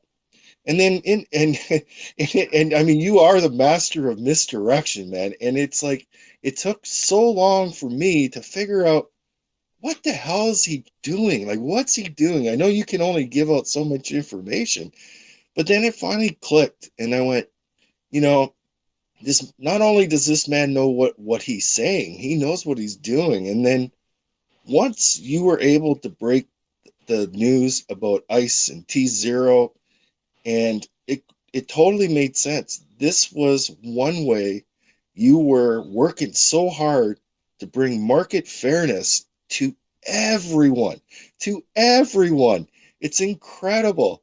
I don't know what else you got up your sleeve, and I'm not going to ask here. I'm sure you got a lot more to go regarding January 28th and all that. But even if you don't, what you had accomplished with Tzero, ICE, Box, being involved as deep as you have, you truly are bringing market fairness to retail. Incredible. And I just want to thank you for that, man. Well, thanks for the kind words. I sure give it what I got. I'll tell you that. I give it all I got and then some. And where you're really right is I got a lot of tricks up my sleeve. This is very, very, very early innings. And if people don't believe me, just go short as much overstock as you want. Just go short it to Kingdom Come if you want, because the proof will be in the pudding. That I can assure people. Overstock was strong today. I was impressed. I was watching other stocks just be bloodletted, but anyways, let's go we should call this guy Rich. I like this guy Rich. He's next. Rich is up. Oh, all right. How's everybody doing? Good. How are you, man? Doing great. I just have a couple things, and one I'd like to build off of Paul a little bit is, Mark, we do appreciate it. It's more than just AMC what you're doing. It's like you're trying to fix the entire thing, whether you're retail or not. So put that up front. And as far as Tzero goes, I'll tell you a couple things that gets me the most excited. One is, as a little bitty guy, who in the world would ever think I could buy in on a sports team? I mean, really? Or exactly. Or like a commercial building. That's not even a thought in my mind until the last 6 months. I've been paying attention a lot. Well, let's take it 1 degree further without tipping my hand too much. Where are you from, Rich? Texas or something? Well, I grew up in Kentucky, but I live in Southwest Virginia right now. Okay. So let's say in Southwest Virginia, is that like near where like Bristol is? Pretty close. I'm about 2 hours from Bristol. Okay. So let's say there's some high school football team there, right? And you see the quarterback, and you think the quarterback is the second coming of Joe Namath, right? Or Tom Brady. You could theoretically tokenize that kid. You could theoretically tokenize him where you say, I'll give you X dollars for the future of your revenue stream. Right? I'm rich. I want to tokenize you. I think you're going to be so good. I'll give you $500,000 cash money right here, but I'm going to tokenize you. So you will trade on the Tzero exchange. But in exchange, you have to give out 10% of your future earnings in the form of dividends. That's what constitutes a token, right? So the kid could say, I'll take this $500,000 right now because I don't know if I'll be anything, right? It's found money. I could break my leg, I could wash out, I could do a whole lot of stuff. But if the guy turned into something, if he turned into a player, could you imagine owning that kid's token? And what that would be worth? And how many crazy. People wait a minute. And how many people, forget across the country in baseball or football or hockey or soccer, whatever, across the world, you can tokenize anything. So right? what You can tokenize and trade anything. So what happens now that Adam Aaron has refused to do the STO, right? What if individual movie production companies start tokenizing movies? Well, here we go. You can tokenize movies. You can tokenize actors, actresses, scripts, futures. You can tokenize the whole goddamn thing. You can tokenize things. And that's the damn thing that pisses me the fuck off so much. I dragged Adam Aaron right to the water, doused him with water, hosed him with water, shoved water down his throat, and he said, I want nothing to do with water. Right? In a very public, disrespectful way. And don't think I'll ever forget it either. Because the guys going forward who will want water, right, will have a place to play. And that is the real tragedy of what went on in the fall and the winter with AMC. He had every single opportunity to play, and he just didn't. And it cost the holders a fucking fortune by him not playing. And the proof's in the pudding. Well, that leads me in. Oh, go ahead. It's what it is, you know. Yeah. It's that what does it leads me into the second thing that excites me the most and may excite me. Well, buying into anything I ever want ever, it's just my imagination is my only drawback, would be exciting enough. But the other thing is with BSTX and Tzero both. And I know there's some newer apes. She came up while you were gone. So I'm going to try to, I know I've talked about this before, but if you can picture like a car engine and you have a company that can all of a sudden make a fuel pump in 5 steps instead of 10 steps. So they're going to do it because it's cheaper and it's just as good of a fuel pump and actually ends up being a better fuel pump. Then you have somebody doing the same thing with a radiator. Same thing. Next thing you know, you have an entire engine. That, I think, is going to be the stock market. What I just described, instead of the engine, it's the stock market. It's going to be one broker, then another broker, then another broker. And the next thing you know, everything is on blockchain. And then all of this shit we've been fighting and talking about, and there's no end in sight. If you've noticed, every Friday, whatever the number is for the calls, it's always below it. Anytime they need the price down, it's down. There's these loopholes. It doesn't matter with the current system. That's what we've got, and that's all we've got. But you've got a chance. And Price I think fixing.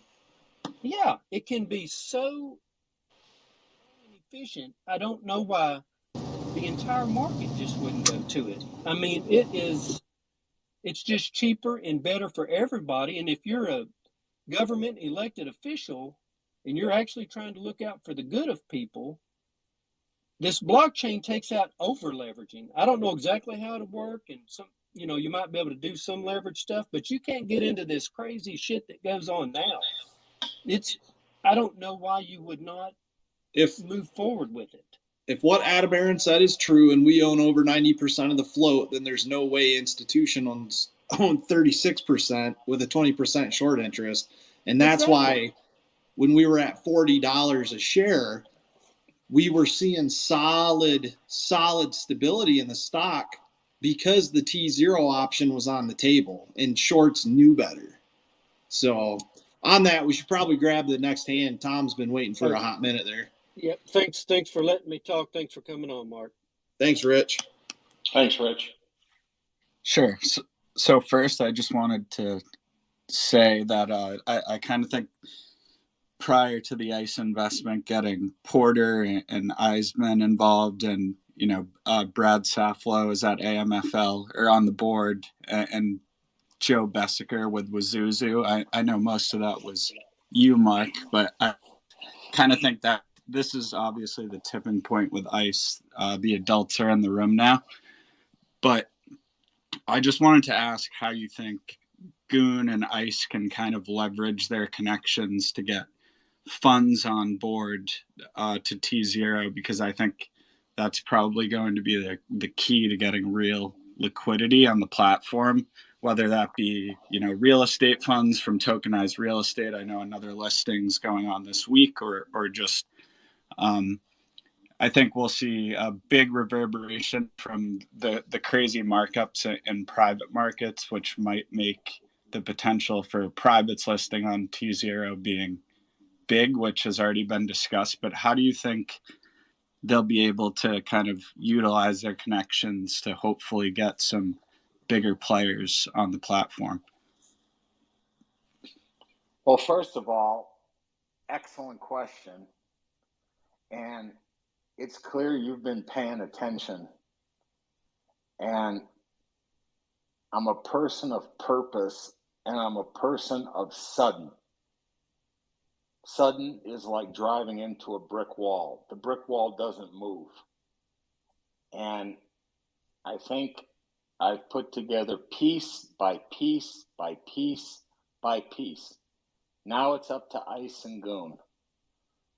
And some of the stuff I can't get into. But I think, Tom, Spence, Clarence, all you guys are on here. What kind of person gives up $5 million a year to go be the CEO of Tzero? Right? $5 million. Someone who knows the difference between the value of silver and gold. Right. Someone's given up $400,000 a month, not even including options, to go be the CEO of Tzero. And they're not going to be the CEO of Tzero to watch 7 stocks trade a little bit each day, or watch, be the 10th best crypto player. He's going there because he thinks he is going to knock the fucking ball, forget over the wall. He's going to knock it over the roof of the upper deck. So obviously, they have very big plans. And ICE started with nothing. And these are Wall Street outsiders. And I think the STO dividend plan, I said it's on version 6.0. I think the New York Stock Exchange, the parent of the New York Stock Exchange, is an investor. I think the New York Stock Exchange, part of their business is listings. Tzero needs listings. I think when Goon decides to talk about his vision or his plan, I think people's brains are going to freeze. I think no one is going to know what quite hit them. And that's speculation on my part, but I think he's not going to go in with the same old song and dance. I think this is major league pitching and major league hitting. And what we've seen is minor league pitching and minor league hitting. And there's a big difference. There are adults in the room at a kid's game. And I think the guys who run FTX are children. I think the guys who run Coinbase are children. I think the guys who run OpenSea are children. I think the guys in greasy hair who runs Robinhood are kindergartners. Lemonade stand. And if you want to put Goon and ICE against that crew, I'll take Goon and ICE. But these are the markets that we're talking about. These are not small markets. And you're right. Wazuzu, their core competency is NFTs. Eisman, he knows a couple things, as does Porter, as does Fleck, right? And there could be a whole generational shift here where if public opinion says market fairness, this is what gives it to us, versus the old thing, versus steady state, which is ripped off people, you could get a real, swell here. It could get very, very, very big, very fast.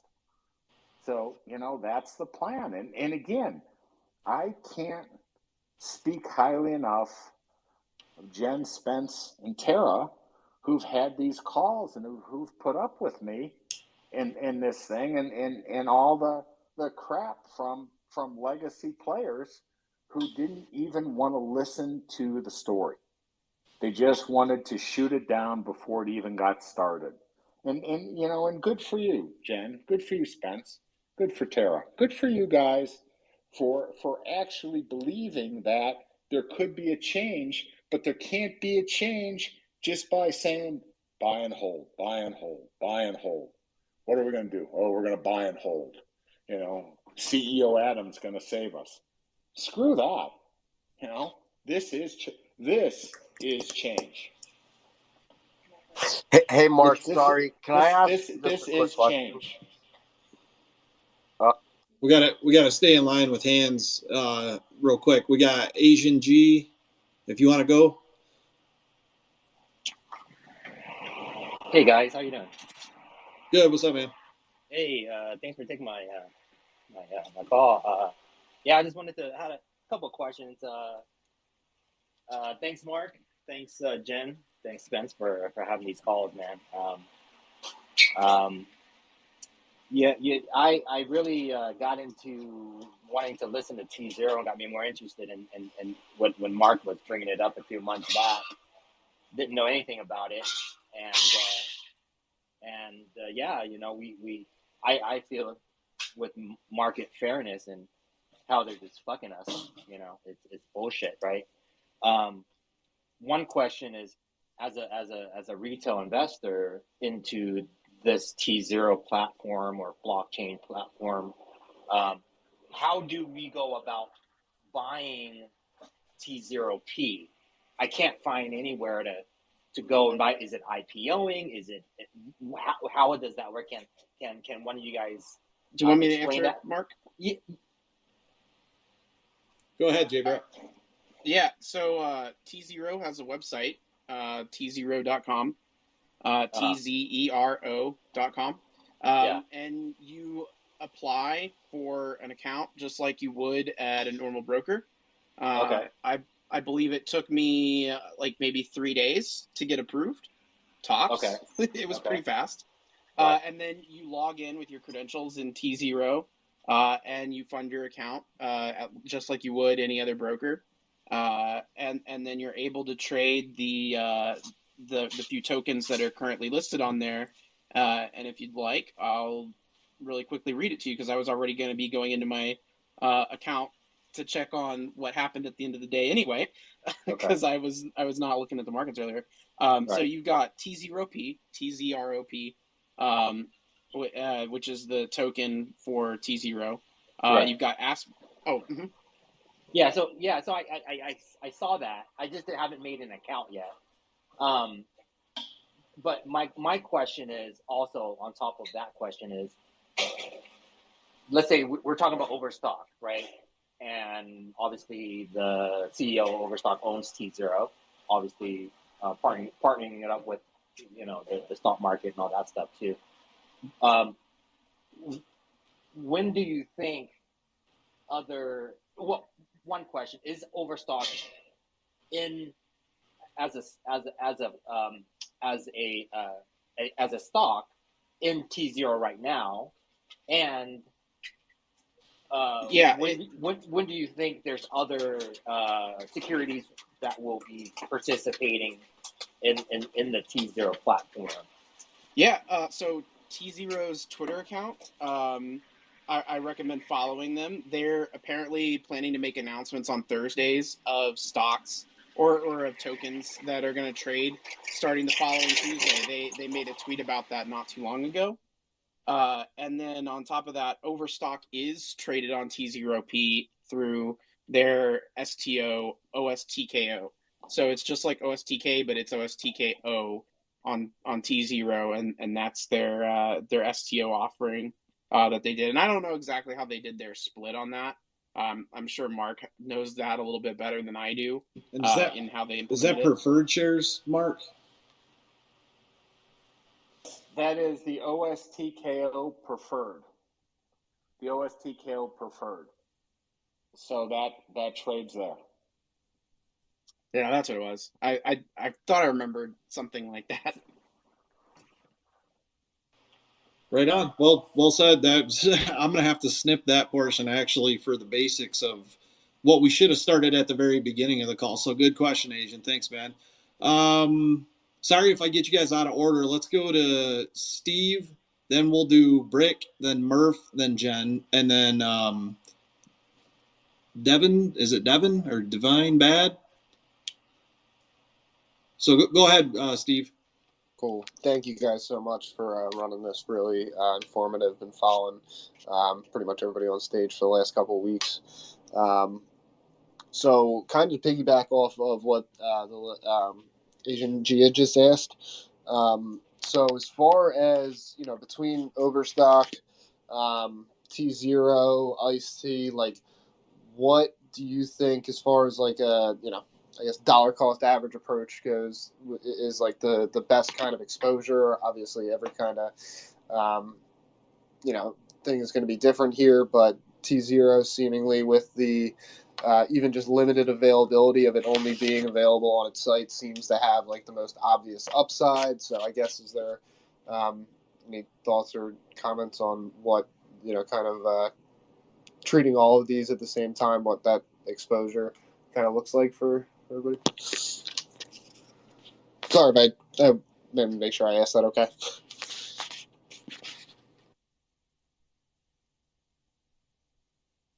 Did you get that, Mark? I was just talking to someone. I was trying to multitask. Can you give me the highlight of that one again? I didn't even catch it all. Steve, you want to go say it again real quick? Yeah, sure thing. So just as far as like, an approach between Overstock, T0P, between iced tea, is it something that, if somebody were to take a dollar cost average approach, do you recommend them putting it equally, distributed, whatever they're doing, into everything that we've kind of talked about? Do you recommend Tzero, significantly more than Overstock at this point because of the limited availability of it to purchase? Like, You know, I can't tell anyone what to do. I mean, right. Okay. Do it. I mean, if you have kids, look, I believe it. I think this thing is going so crazy up. It's not describable when it happens, but everyone has their own risk tolerance, what they want to do, liquidity. Right. So I guess my question would be, I'm in all. Yeah. Okay. So do you see one being more risky than the other, I guess? I guess the obvious one. OSTK is the least risky because it trades so well and it's liquid and it's OTC. Then OSTKO trades at a discount and it's illiquid. TZROP is a rank speculation. But if you believe good things are going to happen at Tzero, how do I say this right? TZROP could get out of control. It could get absolutely out of control. Or it could just be what you see is what you get. It's hard to, I said I was restricted in it, and at the time the stock went to 2, and I didn't tell anyone to buy it. I just sat there and just suffered, and now it's closer to 7, or it was just 8. But could it go through the roof? Absolutely. Could it? It's TZROP will go how Tzero does. If you think there's going to be more goings on at Tzero, TZROP will get attention. Hey, Mark, I got a question from YouTube real quick. And guys, we got to get to the hands, so we're going to do a 30 seconds Q&A after this. But will Ravencoin have any role in any of this? I don't know. I just don't know. I'm not there's Ravencoin bulls, people who like it. I have never touched a stick of crypto, so I just wouldn't know. Okay. Brick was actually next. I seen you drop down. Go ahead, Brick. How are you guys? Good. How are you? Good. Sorry about the noise. Just on the road. Look, if I just had the conversation, in terms of you guys touched on in terms of property, tokenizing property. Obviously Tzero in terms of the path, and given that Tzero came out of the stable of Ravencoin, so Patrick Burns and Bruce Fenton, they were the founders of the Ravencoin as well as Tzero right from the beginnings. So we actually tokenize Australian property. So that we tokenize on Ravencoin chain. Probably the point I want to make there is that we know how big real estate property is around the globe.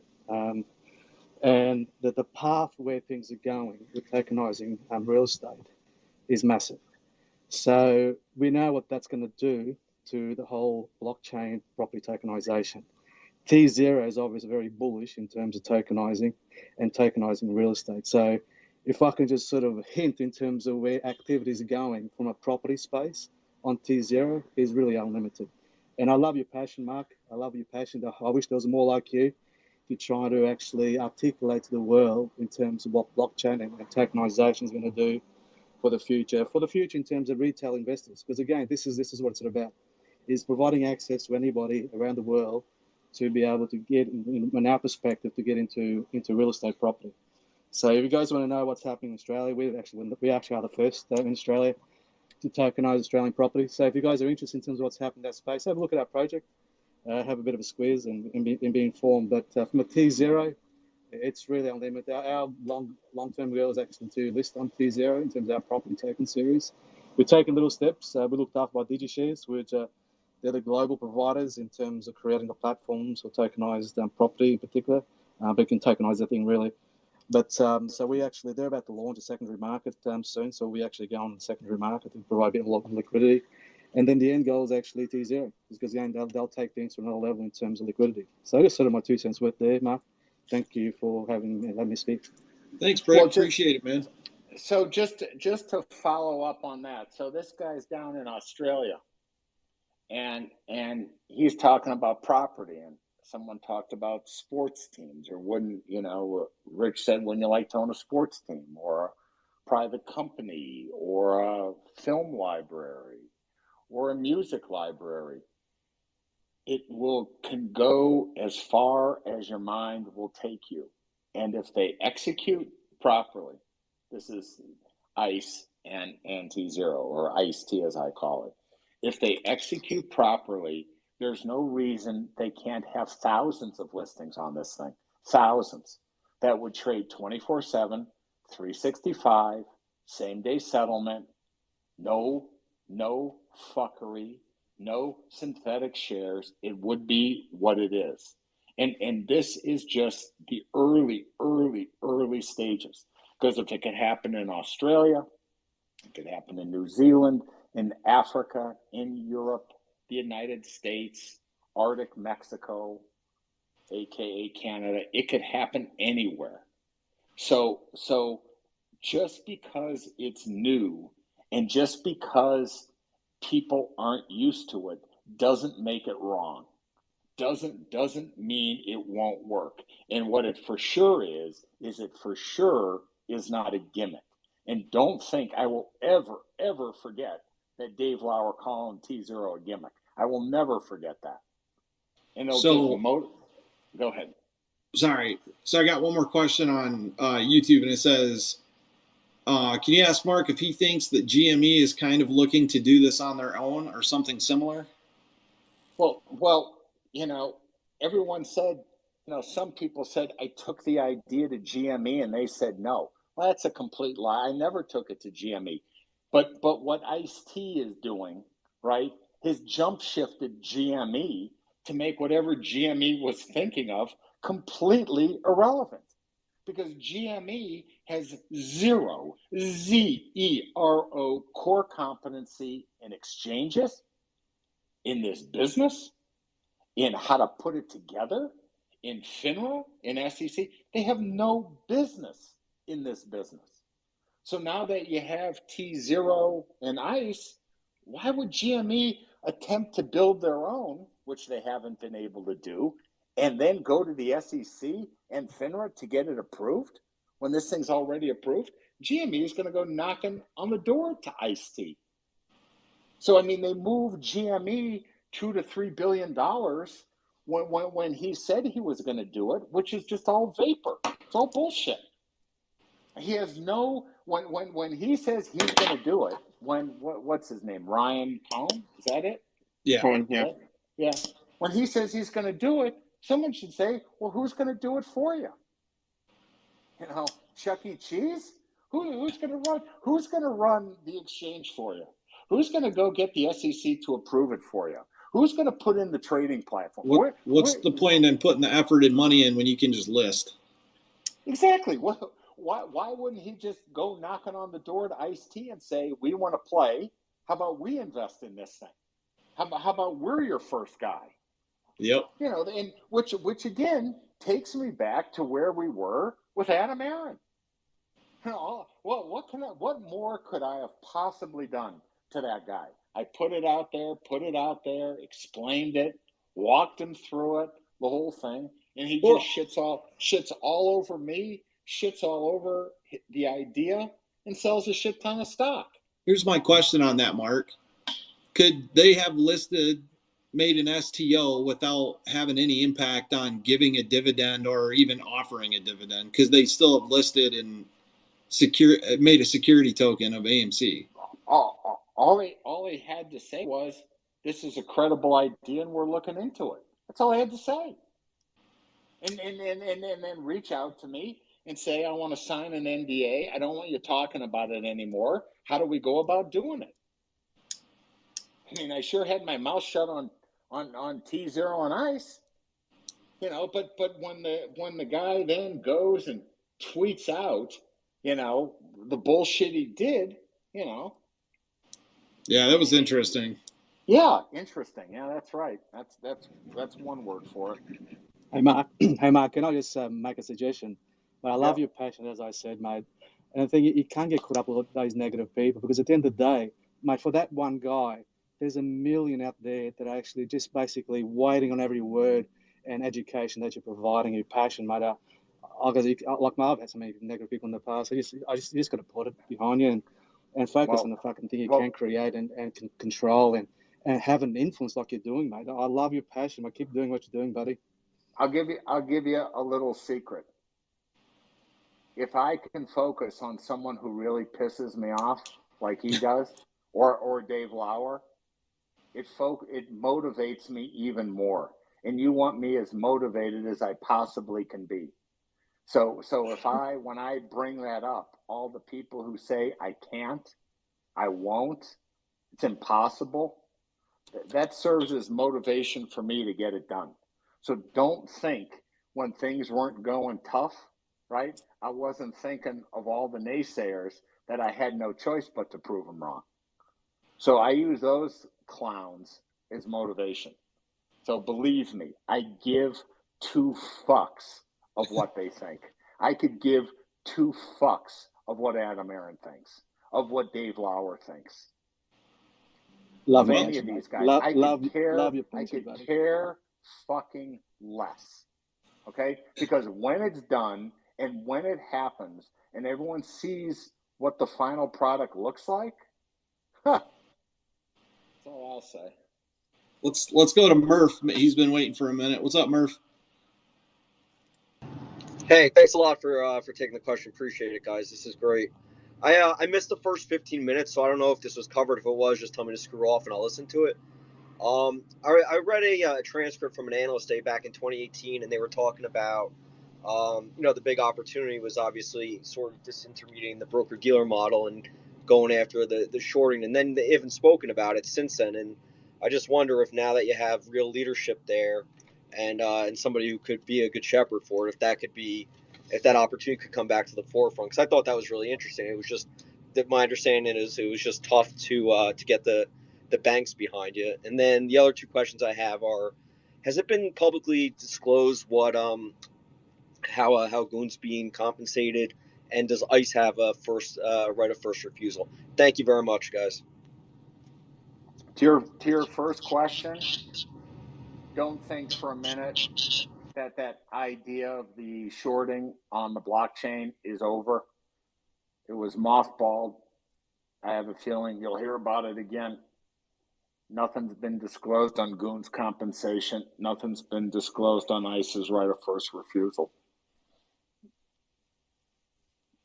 Okay, perfect. Thanks for the question, Murph. Let's go to Ricky, and then we'll go to Jen, and then Run Me. Hey guys, how you guys doing? Hey Mark, I know that this calls for Tzero, but are you taking any questions concerning BSTX? Yeah, fire away. So if a company like AMC or any company that has a lot of synthetic shares, what happens if they start trading on BSTX? What happens to those synthetic shares? That was actually going to be one of my questions too. I think the people who are on the wrong side of the synthetic shares would have a major league problem. Yep. Major league. So, Ricky, if you look at the BSTX rule book, there's certain criteria that require, say, debt settlements.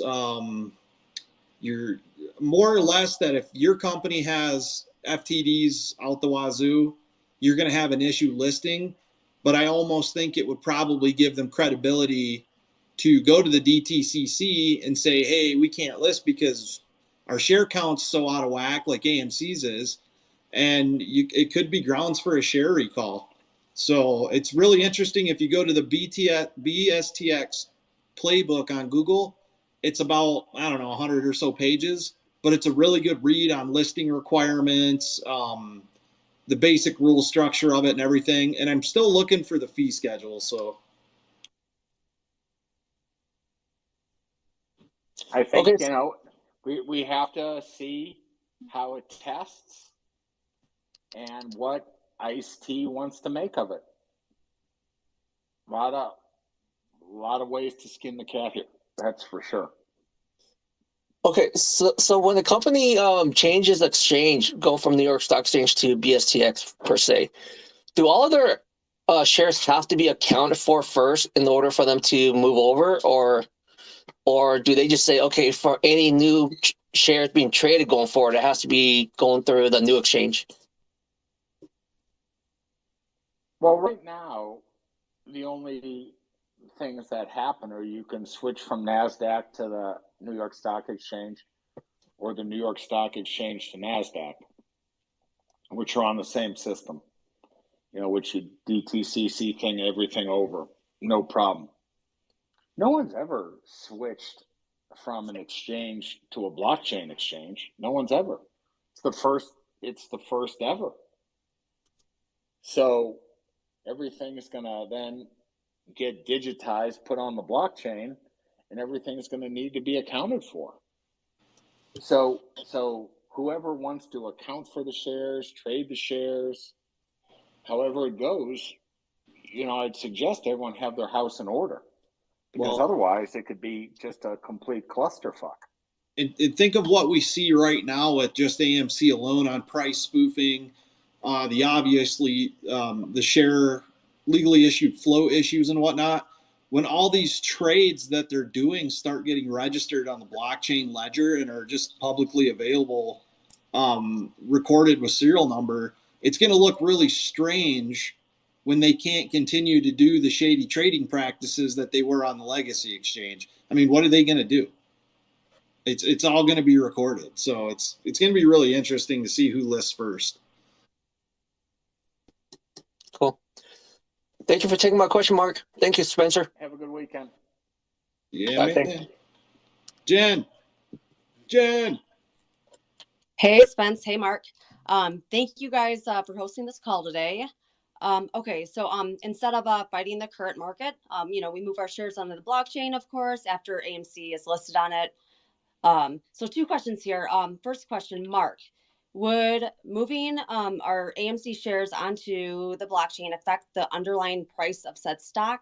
And second question, also we all know why Adam Aron should list AMC onto the blockchain and why it's good for retail. Zero settlement, no PFOF, no dark pools, no naked shorts. So why wouldn't AA list AMC onto the blockchain? Jim, those are excellent questions. Why wouldn't he? Here's what I'm thinking. Here we go. On his conference call, he said that retail owns 90% of his stock, right? Retail owns 90% of it. Over 90% of the legally issued float. However, anyone wants to cut this. I would have to think that if some people could organize you can't say proxy, because then that starts getting expensive and you got to organize it. If someone somehow could collect thoughts, votes, petitions, polls of the retail holders, basically demanding he list on BSTX for all the reasons accountability, shares, no PFOF, no nakeds, no synthetics, however it all goes, and basically say, hey, you have publicly said that we own 90% of however you define it. So since we own this, we demand, want, need you to look at, tell us why you can't list on BSTX. Basically say, hey, if we're the owners and you work for us, and this blockchain exchange eliminates all our concerns, why wouldn't you do it? Why wouldn't you do it? You give me, or you give us, a good answer why you shouldn't do it. If it's SEC approved, which it is, if it's FINRA approved, which it is, why wouldn't you do it? Because as you know, AA, this has been our concern, all 4 million of us, for a long period of time. And though you're popping your popcorn and doing your stuff, we need to see it. We want this done. Okay? Time is now.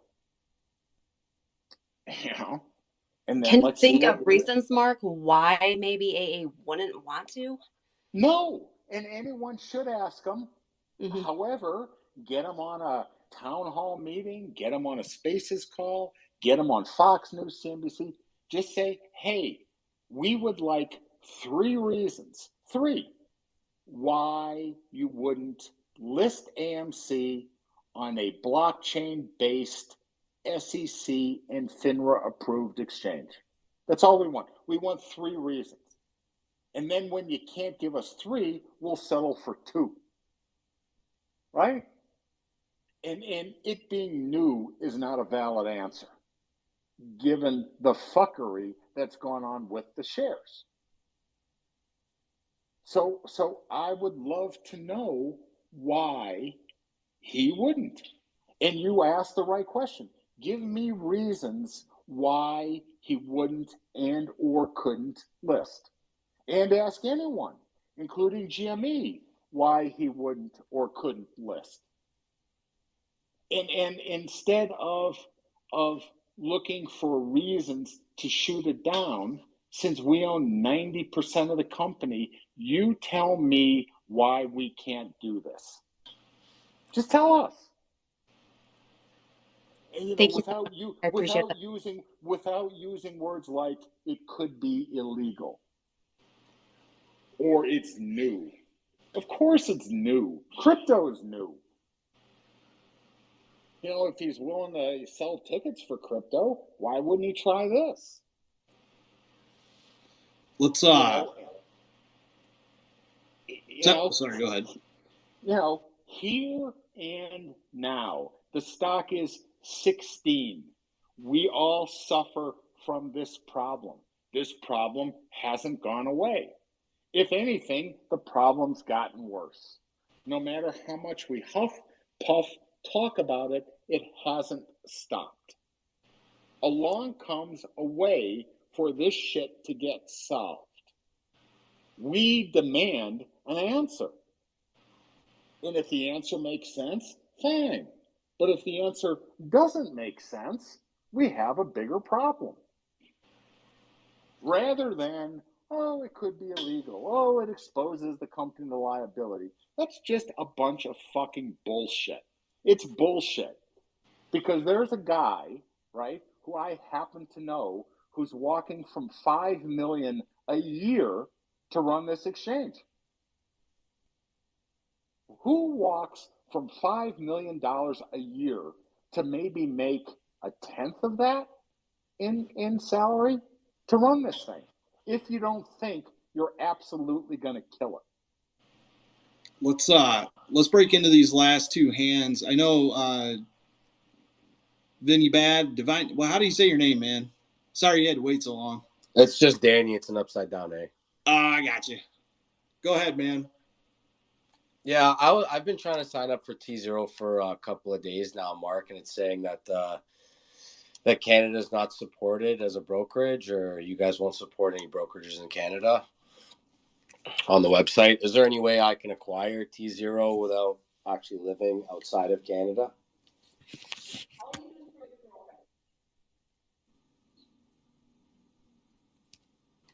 Sounded like somebody in his room might be talking to him. Does anybody else know the answer to this? That was actually one of my questions too. I think actually Paul probably did, but I don't see Yeah, him. I think me and Paul were talking about it. I think I was talking to somebody, but we needed to ask Mark to see what's going on with that, because I really do want to invest, man. It's so interesting and it makes so much sense, but living in Canada, we just don't have access to it. So that's my question. When Mark comes back, Canada is there's some regulatory hurdle that makes it very, very, very hard to do this. Because I've asked and pushed this forever. I'm going to sit here and watch Tzero rocket while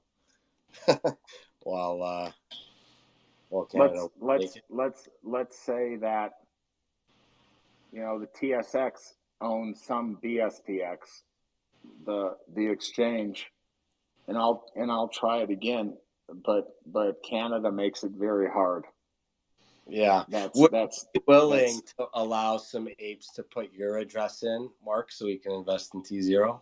I'll tokenize myself, and you guys can invest in me, and I'll invest in Tzero. Yeah, man, Spence. Honestly, if you could be a little subcontract for this or some sort, because I do want to invest, it's just impossible. They're you know, if you own Overstock, just OSTK, it's the next best thing. But I'll see what I can do when the new regime starts on Monday.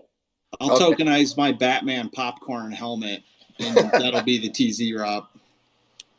All right. Anyway, thanks for the space call. I learned a lot. Thank you, Mark, Spence, Jen. I'll check you guys later. Thank you. Oh yeah, man. Run me, what's up, man? Hey, thanks a lot, guys. My question sort of a follow-up to what was just asked. If someone were to living in Arctic Mexico and you found out that your country was run by a dictator and you wanted to move your money, at least half your portfolio to Wealthsimple into Tzero, but you can't sign up from Canada, we can't really protect ourselves from money when you happen to give a truck driver $20 and then they change the law 3 days later. So I'm definitely interested to move. My heart's with you. My buddy in the UK can buy it. He can do it. My buddy in Belgium can do it. People in Europe can do it. There's something about Canada, and I think somehow you need to find a U.S. address, that you can use, a European address you can use, something outside of Canada. Go to Michigan and buy a P.O. box. There's I think you hit the nail on the head. That the fact that a so-called free government, right, a democracy, can seize accounts at a whim without a court order or due process should scare the living fuck out of anyone who lives in Canada. And I'm being kind when I call it Arctic Mexico. I'm being a gentleman, because if you can go and willy-nilly seize people's money without a court order or due process in a democracy, there is something major league wrong there. And the legitimate people I know in Canada, the legitimate ones, they're all looking to get the hell out, and not necessarily move to the United States. Some want to move to Italy, Spain, Australia, but real people who I think really know what's going on, they all want out. They all want out in a big way. They can't get out of there fast enough. I need to move my money out of here. Yeah, I mean, I think if I was in a situation like that in Canada, I would try to create a trust or something, some corporation in another place where you can move money that could Hey, theoretically open a Tzero account. I got the answer, Run Me. Get all your money in cash. Come across the border to northern New Mexico and meet me at North Mesa, and you hand it to me, and I'll take care of it for you. Are you okay with Canadian maples and Canadian silver? Sure, I got a 4X. We're good. All right. Appreciate it, guys. Thanks for looking out for us up here. And if there's anything anyone has influence to do, we would appreciate it. Where Run Me, where do you live in Arctic Mexico? I'm in outside of Sault Ste. Marie, Ontario. Oh, that's legitimate. That's near the Mackinac Bridge, right? 2 hours north. Sault Ste. Marie, Michigan's right there. It's a border town. I'll just meet you there then. I got a cabin up there, so it's only like 2 minutes in a boat across the water. The most unprotected border is using a velvet rope. Yep. And they just ask Canadians, don't leave. That's why we're in the position we're in. We were too complacent for too long. Yes. All right, guys. Thanks. I appreciate it. Thanks. Yeah. Bye-bye. Get a wooden barrel, jump inside of it, float down the river, meet me in northern Michigan. I'll pick you up at the locks. I gotta take moonshine out of the barrel first. Hey guys, so I had a couple of questions, but Mark, you were talking about, tell me some reasons why you don't think that Adam Aaron would want to do what everyone's been suggesting. I'm one of the people who I don't want to say I'm on his side, but I understand, and it might just be that I'm exhausted. I'm exhausted from doing. Can anybody hear me? Yeah, I hear you. Okay, great. Because a couple of times I always have problems with connectivity, but when I was working with the committees and was chairman of the boards, it was tough. We did 1 year and we had one girl who almost died the next year. Like the stress you go under, and this guy's been doing it for how many years? I mean, like Adam's been busting his tail. But here's the thing, he's got something and he's carrying the popcorn name. I think that's kind of humorous. But I think we need, do we have a CEO to fill his place yet? Have we figured out how to step in? I mean, if we're this in love with this stock, then do we know who's going to fulfill his place when he steps down?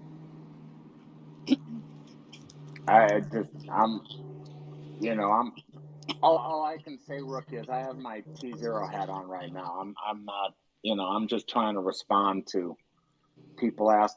Jen asked a really good question, and to me, it's easy to find someone to replace. People are always replaceable. So I think if they wanted to, or he wanted to step down, I think he's easy to replace. But even if you want to take a side, if I was in his shoes, I would say we've hired XYZ to look in the possibility of doing it, and I'll go with what they say because that takes me off the firing line, right? I mean, we've hired XYZ to look at it, and we'll go with what they say. And if they say do it, we'll do it. But what you don't do is put out a tweet shooting down the idea before you even check it out, and or calling it illegal, which it's not. And that to me was a mistake. Yeah, but what? He's old, dude. He already knows it's a mistake. He's in a position. He knows what's been going on. Let me tell you something, Rookie. He's 68. I'm 61. On my worst day with one leg, I could run circles around him. Okay? I bet you can. I mean, old is a state of mind. If he wanted to get it done, he could get it done. When you become a CEO of a major company, you can't have the excuse, "Oh, I'm old, so it's going to be too hard on me." That's not an excuse for a CEO to make. He's a lame duck. He's a lame duck. This is his last stretch. His last foot is already out. It's just the tail end of his left foot, and it's in the air. He's done. he's a lame duck, guys. That's why I'm saying, do we have somebody? Because I mean, really, we need the next person to fall into place because we still have all of these investors. That's why I brought up months ago that people need to get to know the board of investors, because I had doubts on Stephen A. Colanero and his purpose on the board, which we've all seen now that he's going to be retiring. I think he's the one that was telling Adam Aaron not to do Mark's idea, because he was a facilitator of Radio Shack and Blockbuster. Who knows? I got to move this on, Spence, because I got to get Happens. And why don't we take Gord, because I like him, and I'm still Sounds following good, you, man. Gord. Go ahead, Gord. Yeah, Mark, hell of a week for you. I just want to commend you, and I can't even comment on the previous comments. Mark, my question is, if prime brokers are responsible for so much of the bullshit that is out there right now, why that isn't the focus of the community in terms of holding people accountable? Is it easier to go after specific companies to move the needle and to sort of get that waterfall effect and get momentum behind it, rather than going after prime brokers because they're so heavily entrenched with Congress and Washington, D.C.? That's my first question.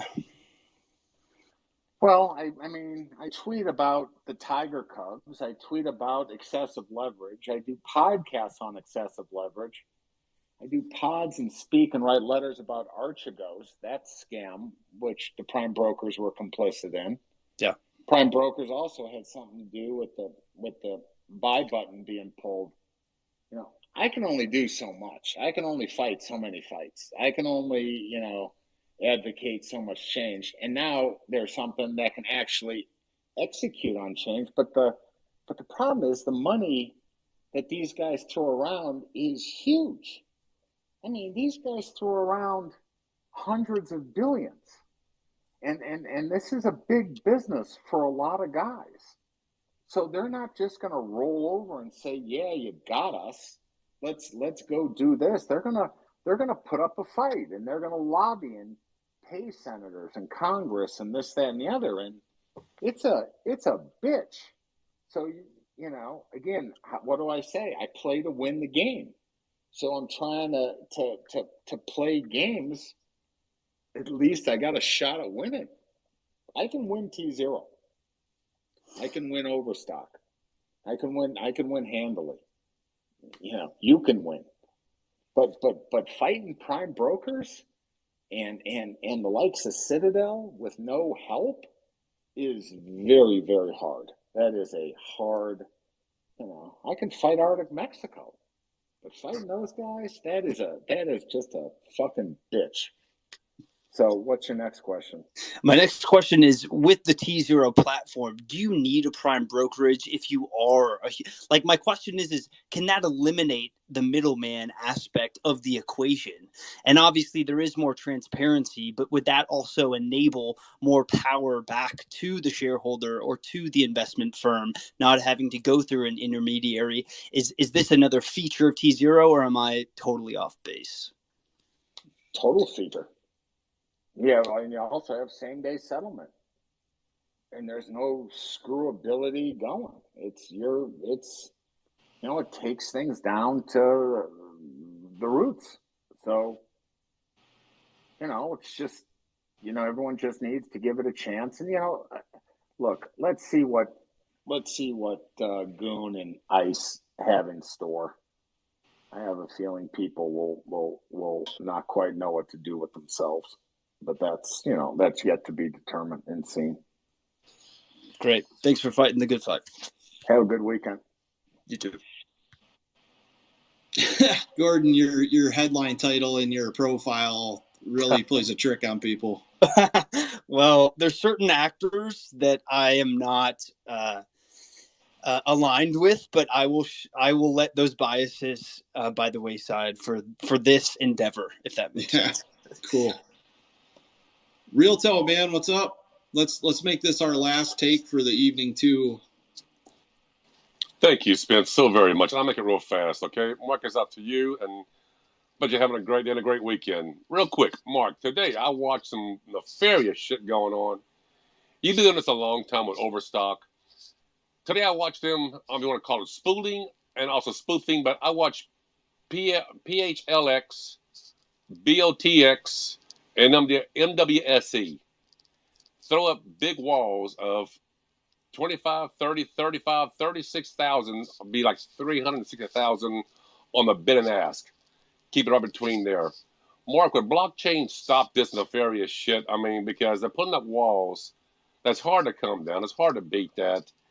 And when you had overstock, was that same thing done to your company? I guess that's my Well, question. the answer, will the blockchain change it? The answer to that is simply yes. See, the blockchain, let's just say that's a fancy word for taking the human element of fuckery out of the equation.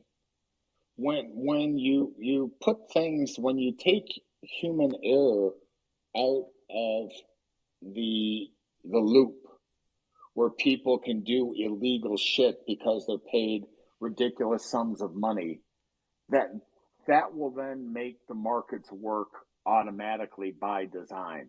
When you introduce humans to things, shit happens. People make mistakes. They don't pay attention. They cheat. They look the other way, if you will.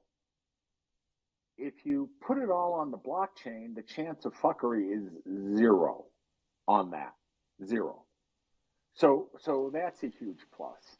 But if you're used to fuckery and that's how you've made your living, I mean, if you've made your living getting paid by the Arctic Mexican mafia of putting bodies in trunks to sneak them over the border, the last thing you want is X-ray technology which can look into whatever and prevent that, because you put illegal shit out of business.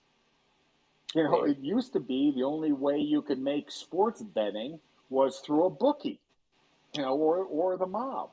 But now that you can do it online, or, you know, you can do it from your home, you put the bookie out of business. You've put drug dealers who sell marijuana to kids out of business because you can just walk into the store and buy it. So you take the element of fuckery out. And then when you automate it and you put it on the blockchain where everything has its specific number, there's zero chance of this shit. Gotcha, Zero. sir. And Gotcha. which is why the people who've made a living grifting over the years don't want things to change, and why they want my ideas to fail. Because if my ideas fail, there's better and better chance to keep the status quo going. And the status quo doesn't want Adam Aaron or AMC on the blockchain or do an STO dividend or whatever. And they have no good reason, so they just throw out, oh, it could be illegal. And that's supposed to stop everyone. And oh, stand down. That stand down made me work Very good. a little harder, right? And that one guy who said, don't let the haters get you. Oh, they get to me. They make me work harder and longer and later. So, well, I and do want to say, guess what? I'm still agitated. So I'm not stopping by any way, shape, or form anytime soon. very good, sir. I do want to say thank you, ahead, Mark, for Walter. answering that question. Spence, thank you for allowing me that. And listen, y'all have a great day. Try to have a great weekend. Until next time, okay? Thank you, brother. Thank you, everyone, for coming tonight. Thanks for all the really good questions. Mark, thank you so much for coming, answering questions, bringing Porter and Bill in to the fold for a second and third opinion. And, man, I just can't thank you enough for everything. And I'm on board with Tzero, and I still think Adam Aaron needs to take a look at this to satisfy the shareholder interest. Yeah. I mean, Jen should. I can't hear Mark. Sorry. Jen should grab the bull by the horns. Hey everybody, thank you for coming to the channel. Please like and subscribe. I'll try to put more shows together like this. It was a good idea. I got to speak my mind, and yeah, we'll do it again. We'll do it again at some point. But everyone, have a great weekend. Stay out of trouble. markets are difficult. Don't get down on yourself if you lose money. It's as hard a market as I've ever seen, and I'm old. Not as old as Adam Aaron, and I can still run circles around him with one leg. But don't question everything, and everyone think for themselves. Have a great weekend and stay safe. Stay out of trouble. And Thanks, Spence, can I leave you with one last thing? Go ahead, bro. Yeah, so in 2017, Mark had a speech at Grant's conference, and it's still on YouTube. And not only did he answer why he liked OSTK, he said, because it's going way the fuck up. And so if you need any conviction, and the fact that it took 5 years for this type of catalyst to come to fruition, I just want to commend him for his steadfast belief, and it gets me fired up. So thank you. And I never let go of the rope. And if they keep going, I'll take the fucking rope and wrap it around their neck. But that's not a threat. Okay. Thanks, Mark. Have a good weekend, All everyone. right, guys. Yeah. The last thing I wanted to say, and this is, a testament to Mark, is that when you're a visionary, when you're trying to make change, you're often going to be misunderstood for a very long time. And I think that is kind of the story of the last 5 years for Mark. He's been misunderstood, and people are now starting to wake up to what it is that Mark has been trying to do. So, absolutely. Whether or not you agree with the person who made that quote is irrelevant. It's good advice. It's right. People are not going to see your vision unless they're either a visionary themselves or that they're able to see the outcomes. And by the time they see the outcomes, it's often too late to have really been able to get the biggest jump on that the benefit. And the fact that Mark has come to us so early with all of this and has been such a big advocate for it all, I think it's fantastic. It's something we really haven't seen before. And I'm just excited for what the next 5 years holds, honestly. Me too, brother. Well said, Jay Brett. Yeah, thanks, Jay Brett. Have a great weekend, everybody. And we're in the early innings. Just, don't let go of the rope. That's what I want to leave everyone with. Hey, everybody, thank you for coming to the call. Please, if you could, like and subscribe. I'm going to continue to try to improve the channel with more high-quality calls like that. Thanks, everybody. Have a good weekend. Less quantity, higher quality. I'm going to work on some of the visuals and stuff and some of the qualities of the actual video feed. Can't appreciate your questions enough. If you could share the video out, get the word out there, and have a good weekend, Froggy.